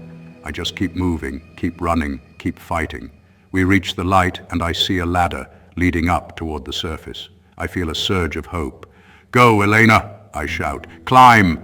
She grabs the ladder, pulling herself up, and I follow, my hands gripping the rungs, my legs burning with effort. The light grows brighter, the air warmer, and I feel a rush of relief. And then, just as we reach the top, I hear it, a voice, soft and familiar, calling from below. Jonathan? I freeze, my heart skipping a beat. It's my father's voice, clearer than ever. Jonathan, don't leave me, please. Don't leave me down here. I feel a tear roll down my cheek, my hand trembling on the ladder. "Dad," I whisper, my heart breaking. Jonathan, come back. Come back and we can be together forever. I close my eyes, fighting the urge to look back. "No," I whisper, my voice shaking. "You're not real. You're not my father." The voice changes, becoming cold, angry. You'll never escape. You'll never leave. I open my eyes, gripping the ladder tighter. "Watch me," I whisper, and I climb. We reach the top, pulling ourselves out into the light, the fresh air hitting my face like a blessing. I collapse on the ground, gasping, my heart racing, Elena beside me, her face streaked with tears. We made it. We're out. But as I lie there, catching my breath, I feel a deep, cold dread settle in my stomach. I know it's not over. Not yet. Because I can still hear the whispering, faint but clear, like a distant echo, calling my name. And I know deep down that it's not going to let me go that easily. The light is blinding, overwhelming after so much time in the dark. I blink, trying to adjust, my breath coming in ragged gasps. The air is cold and fresh, and I feel it fill my lungs, a welcome change from the damp, oppressive atmosphere below. I glance around, my vision slowly clearing, and I realize we've emerged into a small clearing, surrounded by thick trees, their branches swaying in the wind. Elena is beside me, lying on her back, staring up at the sky, tears streaming down her face. "We made it." She whispers, almost in disbelief. "We actually made it." I nod, my heart still racing, but I can't shake the feeling of dread that lingers in my gut. We're out, but I know it's not over. Not yet. I can still hear the whispering, faint and distant, like a soft breeze rustling through the leaves, carrying with it that same sense of urgency, that same pull. "We need to move," I say, pushing myself to my feet. "We're not safe here. Not yet." Elena looks at me, her eyes wide, her face pale. "But we're out. We're on the surface. They can't follow us. Can they?" I hesitate, glancing back toward the hatch we emerged from. It's still open, a dark hole in the ground like an open wound. "I don't know," I admit, "but I don't want to find out." We begin to move carefully through the trees, our footsteps crunching on the dry leaves. The forest is quiet, almost too quiet. The only sound, the faint rustling of the wind in the branches. I feel a chill run down my spine, and I realize that even up here, I can't shake the feeling that we're being watched. "Where do we go?" I think for a moment, trying to remember the maps, the layout of the area. "We need to find higher ground," I say. "If we can get a signal, we can call for help." She agrees, and we keep moving, pushing our way through the thick undergrowth. The trees grow denser, the path more difficult, but I force myself to keep going, to put as much distance as I can between us and that place. But no matter how far we walk, I can't shake the whispers, always just at the edge of my hearing, like a distant memory. They're soft, almost gentle now, but they're still there, like a shadow that won't leave. We reach a small hill, and I climb to the top, pulling out my phone, praying for a signal. I watch the screen. My breath held, but there's nothing. Just the red no service icon blinking back at me. I feel a surge of frustration, but I push it down. We have to keep trying, I say. There's got to be a way. Elena looks exhausted, her movements slow. I can see the toll this has taken on her, the fear, the exhaustion. I want to comfort her, to tell her it will be okay, but I can't find the words. I don't know if it will be okay. I don't even know if we're safe. And then I hear it, a sound, faint but unmistakable. A soft, rhythmic tapping, like footsteps on leaves. I freeze, my heart pounding, and I see Elena's face go white. What is that? She whispers, her eyes wide with fear. I turn slowly, listening. The tapping grows louder, more distinct, and I realize it's coming from behind us, back in the direction we came. I feel a cold sweat on my forehead, my hands trembling. I don't know, I say, my voice barely audible, but I think it's following us. We start moving again, faster this time, pushing through the trees, the branches scratching at our skin. The tapping follows, growing louder, more urgent, and I feel a knot of fear tightening in my stomach. I know that sound. It's the same sound I heard down below, in the tunnels. Elena, I say, my voice tense. We need to find shelter, now. She nods, and we break into a run, the sound of the footsteps following us, relentless, like a drumbeat in the dark. I glance back, but there's nothing there, just shadows moving between the trees. We reach a clearing, and I see an old building, half hidden in the undergrowth, its windows broken, its walls covered in moss. It looks like some kind of abandoned outpost, maybe a relic from the old Soviet days. There, I shout, pointing. Inside! We rush toward the building, pushing through the door, which hangs loosely on its hinges. The interior is dark, musty, filled with old, broken furniture and debris. I slam the door shut behind us, barricading it with a heavy table, my breath coming in short, panicked bursts. We stand there for a moment, listening. The tapping stops, replaced by an eerie silence. I feel my heart pounding in my chest, my hands shaking. Elena looks at me, her face pale. What now? I don't have an answer. I glance around the room, searching for anything we can use, anything that might help us. My eyes land on an old radio sitting on a dusty shelf, its antenna broken, but otherwise intact. I rush over, grabbing it, my hands trembling. Help me with this, I say, and Elena comes over, lifting it with me.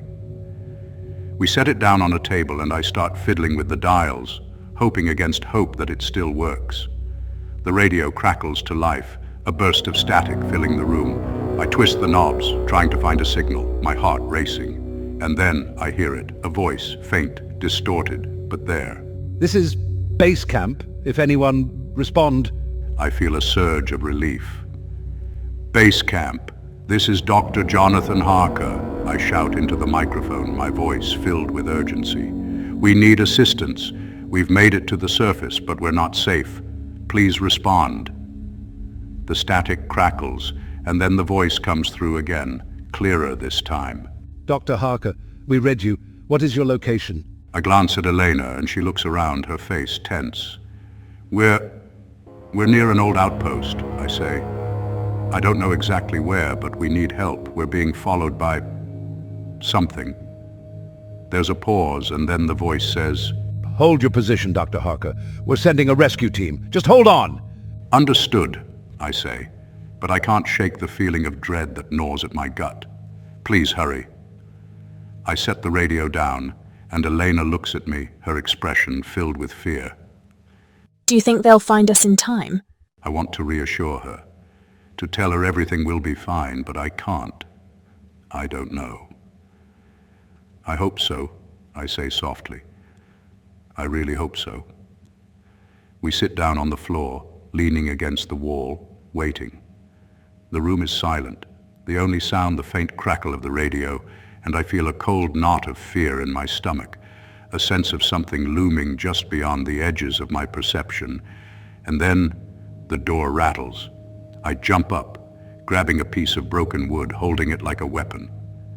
"Stay back," I whisper to Elena. "Stay behind me." The door shakes again, harder this time, and I hear a low, rumbling growl from the other side. I feel my heart hammering in my chest, my hands slick with sweat. The door bursts open, and I see them, shadows, tall and thin, moving through the doorway, their eyes glowing faintly in the dark. I swing the piece of wood, but it passes through them like smoke. "No," I whisper, my voice trembling. "No, you can't be real." The figures move closer, and I feel the cold seeping into my skin, into my bones. I hear the whispering again, louder, more urgent, like 100 voices speaking at once, filling the room with a deafening roar. Eleanor screams, and I turn, seeing her backed against the wall, her eyes wide with terror. Jonathan, they're inside my head. I feel a wave of panic, but I force it down. "Elena, listen to me," I shout over the noise. "They're not real. They're trying to scare us, to confuse us. Don't listen to them." I can see the fear in her eyes, the doubt. I turn back to the shadows, gripping the wood tighter. "Leave us alone," I shout. "We're not afraid of you." The whispering grows louder, and I feel the pressure in my head, the pain blinding. I drop the wood, clutching my temples, trying to block it out, but it's everywhere inside my mind, crawling through my thoughts. And then everything goes still. The shadows stop, the whispering fades, and the room is silent. I feel a cold breeze, and I hear a voice, soft and clear, coming from the doorway. "Jonathan?" I look up and I see him, my father, standing there, his face pale, his eyes filled with sorrow. "Jonathan?" He says, his voice gentle. "You have to understand, you're not supposed to be here." I feel tears in my eyes, a wave of confusion and fear. "Dad, what do you mean?" He steps closer, his expression sad. "You have seen too much. You have gone too deep. They won't let you leave. Not now." I shake my head, my heart breaking. "No," I whisper. "That's not true. I'm getting out. I'm getting out of here, and I'm taking Elena with me." He looks at me, his eyes filled with pity. "I'm sorry, Jonathan, but you can't. They won't let you." I feel a surge of anger. "No!" I shout. "I'm not listening to you. You're not real. You're not my father." The shadows move closer, the whispering returning, louder, more frantic. I feel the room closing in around me, the walls shifting, warping. And then I hear the radio crackle to life. Dr. Harker, this is the rescue team. We're close. Hold on. I grab the radio, my hands shaking. "Please hurry," I shout. "They're here. They're inside." The static crackles and I hear the voice again. Hold on, Dr. Harker. We're coming. I look back at the shadows, the whispering growing louder, the figures moving closer. And I know. I have to hold on. I have to fight. "Come on," I shout, raising the piece of wood. "Come on, if you're real. Come and get me." The shadows pause, and for a moment, I think I see something. Something behind them, something bright, something alive. And then they retreat, fading into the darkness, the whispering growing fainter, like a distant echo. I drop the wood, collapsing to my knees, my breath coming in short, ragged gasps. I look at Eleanor, and she's staring at me, her eyes wide, her face pale. And then I hear it, the sound of a helicopter, faint but growing louder, coming from above. I feel a rush of relief, my heart soaring. "They're here," I whisper. "They're really here." I rush to the door, pushing it open, looking up at the sky. I see the helicopter, its searchlight sweeping the ground, and I wave my arms, shouting, "Here! We're here!" The helicopter descends and I feel a surge of hope, a lightness in my chest. We made it. We're going to get out. But as I stand there looking up, I hear it again, the whispering, faint but clear, carried on the wind like a soft, insistent breath. Jonathan, you can't leave. I feel a cold chill run down my spine, and I realize with a sinking dread that it's not over. Not yet. Because I know deep down that whatever is down there, it's not done with me. Not yet. The helicopter hovers above us, its blades slicing through the air with a deafening roar. I wave my arms frantically, trying to catch the attention of the crew inside. The searchlight sweeps across the clearing, briefly blinding me, and then locks onto our position. I feel a surge of relief. They've seen us. They're coming for us. "Elena!" I shout, turning back to her. "We're getting out of here!" She's still standing inside the doorway, her face pale, her eyes fixed on the sky. But I can see the fear, the uncertainty in her expression. The whispers are still there, faint but persistent, like a distant echo that refuses to fade. The helicopter begins to descend, and I hear the voice of the pilot crackling over a loudspeaker. "Stay where you are. We're sending down a line." "We have to hold on," I say, trying to sound calm, reassuring. "Just a little longer." She steps forward, but I see her hesitation, the way her hands tremble. Jonathan, what if they don't let us leave? I swallow hard, forcing down my own doubts. "We're getting out," I insist. "We're not staying here. Not anymore." The helicopter drops a rescue line, the thick cable snaking down through the air. I reach up, grabbing it, and I feel the solid weight of it in my hands, the rough texture against my skin. "Come on, Elena," I say, holding out my hand. "You first." She hesitates, glancing back at the dark doorway of the building, her face filled with doubt. I don't know if I can... I tighten my grip on her hand. "You can," I say, my voice firm. "I won't let them take you. Just trust me." She takes a deep breath and grabs the cable. I help her secure the harness, and she starts to climb, her movements shaky but determined. I watch as she ascends, her body swaying slightly in the wind, the helicopter hovering above like a beacon of hope. But then the whispering grows louder. I feel the cold air shift around me, the hairs on the back of my neck standing on end. I turn and I see them, the shadows moving out of the trees, their forms shifting and flickering like smoke in the wind. Their eyes glow faintly, a dull red light, and I feel a cold dread settle in my stomach. "No," I whisper, my heart racing. "Not now."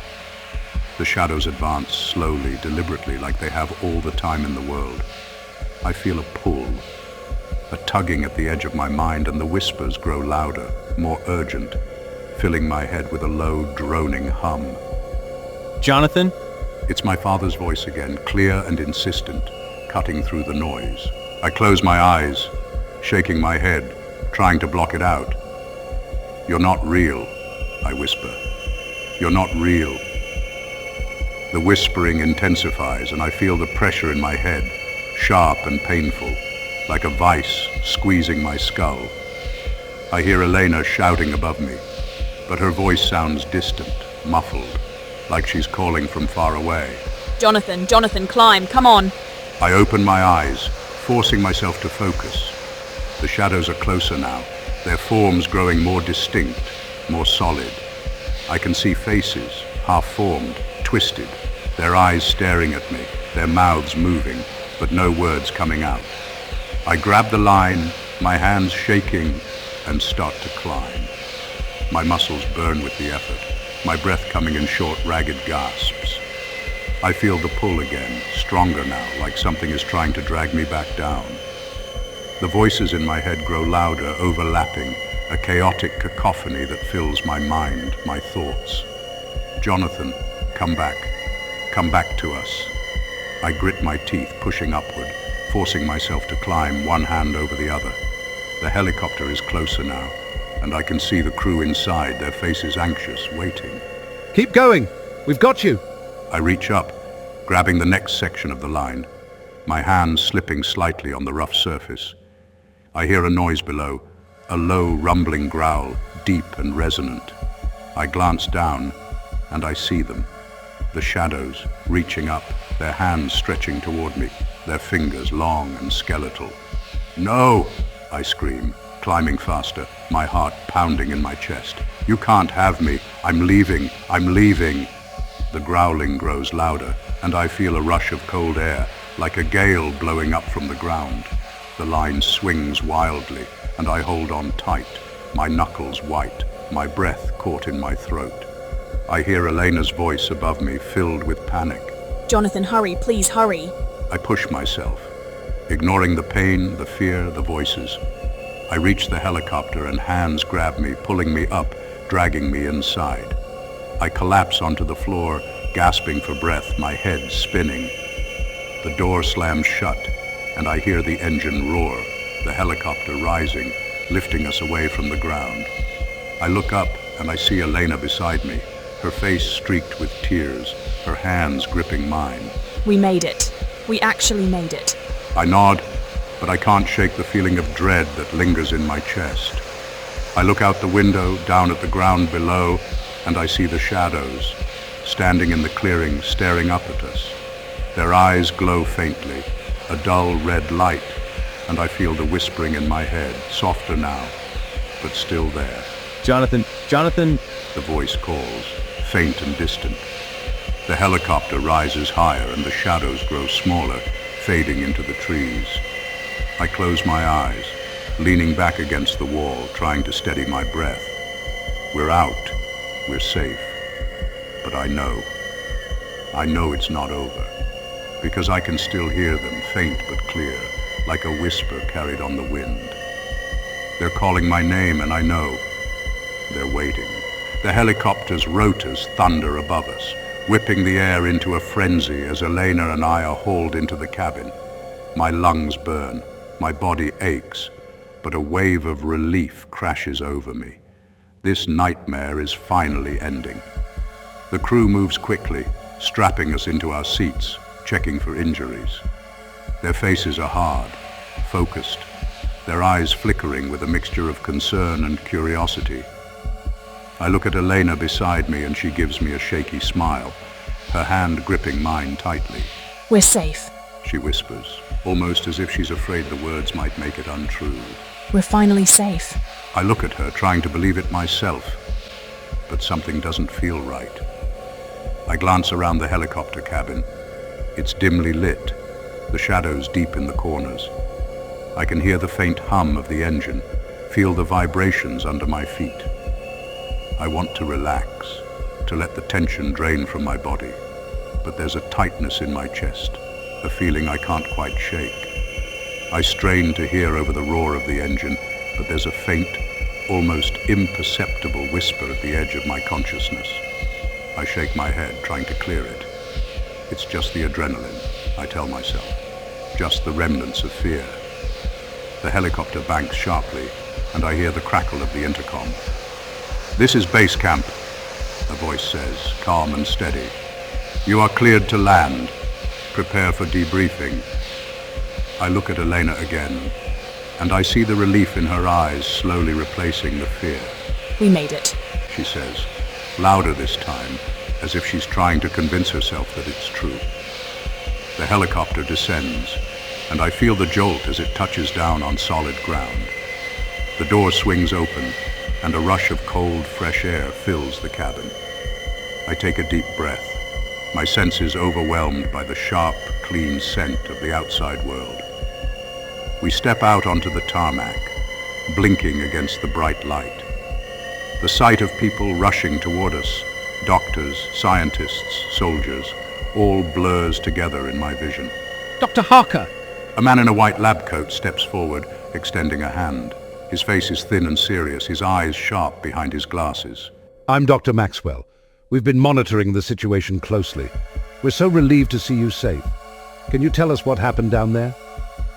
I hesitate, feeling the world sway slightly under my feet. It's complicated, I begin, my voice rough. There were things down there, voices, shadows, things that shouldn't exist. Dr. Maxwell nods, his expression grave but understanding. Let's get you inside. We need to run some tests just to make sure you're all right. You've been through a lot. We're led into the base, through a series of hallways that seem to stretch on forever. Everything feels strangely familiar, yet unnervingly different, as if I've walked these halls before, but in another life. I can't shake the feeling that something is wrong. I hear a faint whisper again, like a low hum just beneath the sound of footsteps and distant chatter. I try to ignore it, focusing on the present, but it sticks to my thoughts like a persistent shadow. Inside a large, sterile room filled with equipment and monitors, they offer us water, blankets, and a place to sit. People smile at us, their faces kind but somehow strained. It's as if they're trying too hard to seem normal, to make us feel comfortable. Dr. Maxwell approaches again, his smile a little too wide. We need to run some tests, standard procedure, He says, leading us to separate rooms. You've been through an ordeal. We just want to make sure you're both physically and mentally well. I nod, but there's a prickling sensation at the back of my neck. The room they take me to is small, white, too bright. I sit on the edge of a bed, my hands shaking slightly. They ask me questions about what I saw, what I heard, what I felt. They shine lights in my eyes, check my reflexes, take blood samples. I answer, but I feel detached, as if I'm watching myself from a distance.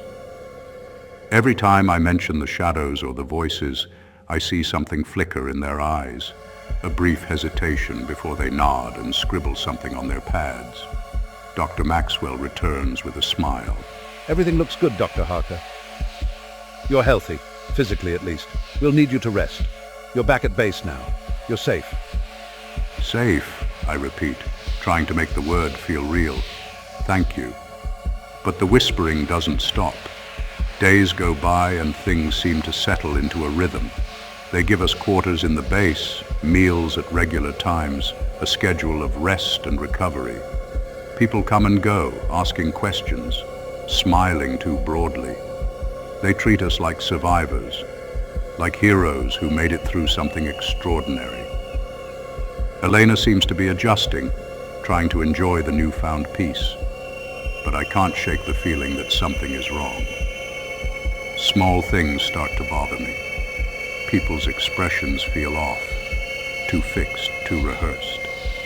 Sometimes they smile, but their eyes are cold, distant, as if they're watching us through a screen. I catch snippets of conversations in the hallways, low and hurried, words I can't quite catch, but that sound suspicious. And the whispers, they're still there, always just out of reach, like a distant murmur. And then the images begin. They come first as flashes, almost like memories, but distorted. I see the pit, the dark, endless hole, but it's different. It seems to move, to pulse like it's breathing. I see the shadows again, their faces twisted and warped, like a reflection in a broken mirror. The images grow more frequent, more vivid, like a film playing on a loop. I see Elena and myself descending into the darkness, flashes of everything we've been through playing in my mind, some paths familiar, others strangely different. I see how we escaped from the shadows, how we were rescued. People move around me, their actions repeating endlessly, like they're trapped in some kind of loop. The same scenes replay, Dr. Maxwell smiling, uttering the same words in the same tone every single time. The same soldier marches past my door at precisely the same moment each morning. The same nurse greets me with the exact same smile at the same hour every afternoon. I start to feel trapped, like the walls are closing in around me. I grab Elena one day, my voice low and urgent. "Do you see it too?" I ask, my eyes wild. The repetitions, the patterns. She looks confused, a flicker of fear in her eyes. What are you talking about, Jonathan? Everything's fine. We're safe now. But I see the doubt in her eyes, the fear she's trying to hide.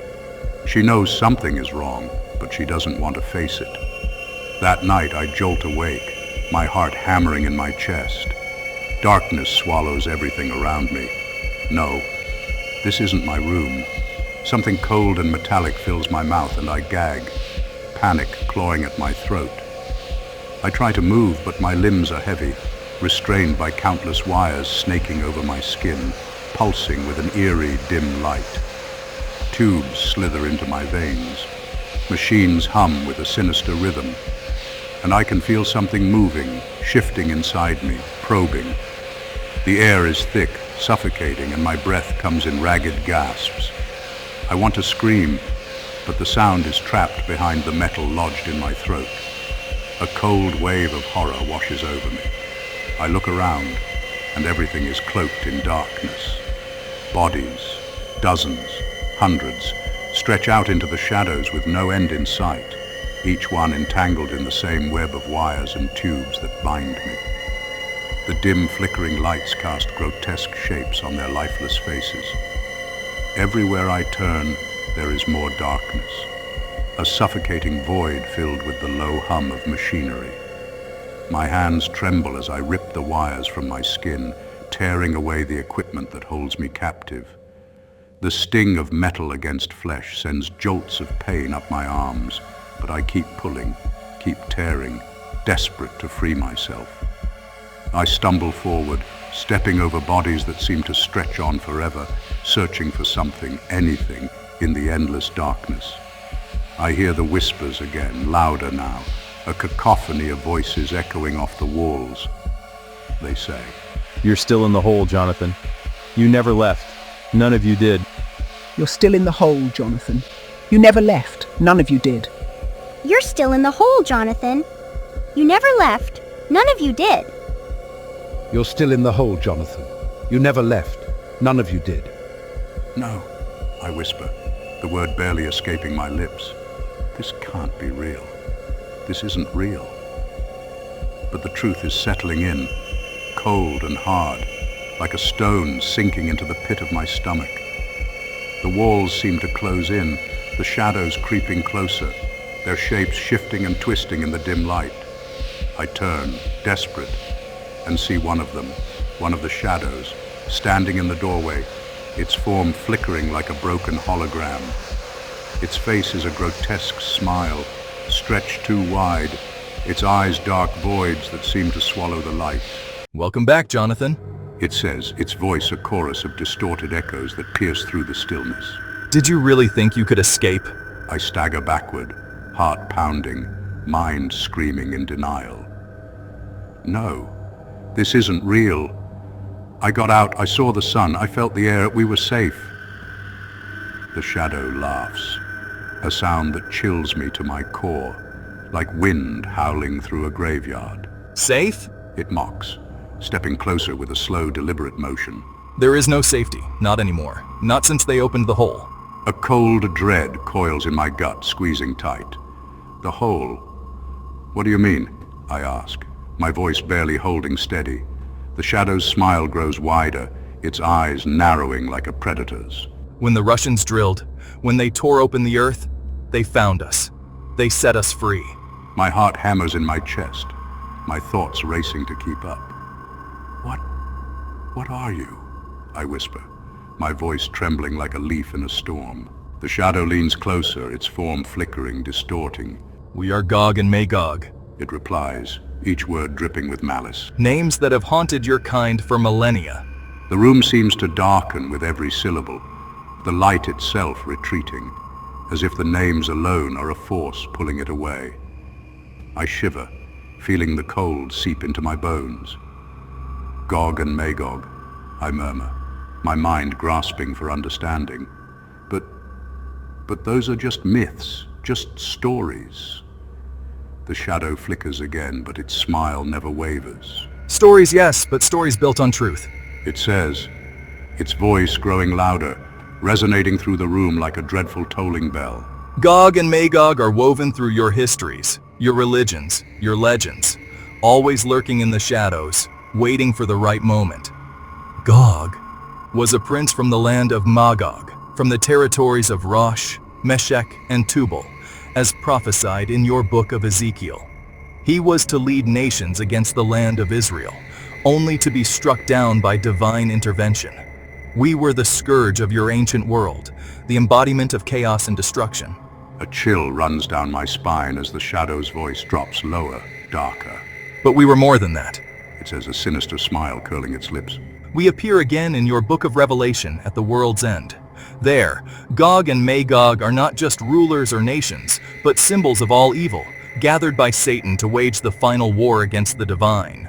We were your ultimate enemies in that final conflict between good and evil. The room closes in around me, the air thick and stifling. And in your Islamic texts, we are Ya'juj and Ma'juj, creatures sealed behind a barrier, built by Dul-Qarnayn to prevent us from corrupting the earth. But the prophecy foretells that, before the day of judgment, we will be unleashed, spreading across your lands like a storm, devouring all in our path. Its smile widens, impossibly stretching across its face. The barrier held for centuries, until your people, the Russians, dug too deep. They reached the depths where we lay, buried by your ancestors in their desperation. They tore open the earth, and we emerged. I stare at it, horror flooding every cell of my being. But those were just folklore, old stories. The shadow's laughter is a deep, mocking echo that fills the room. Folklore built on fear, Jonathan. We are those fears, those myths, those ancient nightmares. In your medieval lore, we became giants, monstrous beings guarding old cities, remnants of a forgotten race. We were the legends of your darkest dreams, and now, we are here, flesh and bone, among your people. Why? I shout, my voice breaking under the weight of dread. Why are you doing this?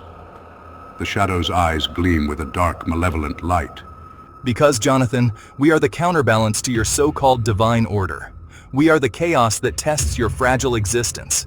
Every age, every era, we have been there, pushing at the boundaries, feeding on your fears, your wars, your hatred. We consume what you create in your arrogance and ignorance. My legs feel like they're about to give way, my entire body trembling. You control everything? The shadow nods slowly, its form flickering like a dying flame. Yes, everything. The world you think you know is a matrix of our making. We allowed you peace, an illusion of normalcy. We let you believe you were free while we controlled every move, every thought, every desire. You are all still in the hole, far beneath the earth, while we walk among you, wearing your faces, living your lives. The room spins around me, my head throbbing with the weight of this realization. How do we escape? How do we wake up? The shadow leans in closer, so close I can feel its icy breath against my skin. The shadow laughs again, a dark, cruel sound that echoes through the emptiness. You can't. Somehow you managed to wake up, Jonathan. But I promise you that will never happen again. We can always put you back to sleep and make you forget. No! I scream, backing away, my heart pounding like a drumbeat of terror. No, I won't go back. I won't forget. The shadow reaches out, its hand a swirl of smoke and darkness, wrapping around me, pulling me closer. Sleep, Jonathan. It hisses in my ear. Sleep and return to the beginning, to the start of your nightmare. Coldness spreads through me like a creeping frost, darkness creeping into the edges of my vision. I fight to stay awake, to keep my eyes open, but the pull is irresistible, dragging me into the depths. The last thing I hear is the shadow's voice, soft, mocking, and inescapable. Welcome back, Jonathan. Welcome back to your life. Dr. Harker, A voice breaks me from my thoughts. It's Elena Petrov, our lead engineer. She's a sharp woman, no nonsense, and fiercely intelligent. we're ready to begin the first descent. Are you coming? I force a smile, trying to push away the unease that settled in my chest. Of course, I say. Let's get started.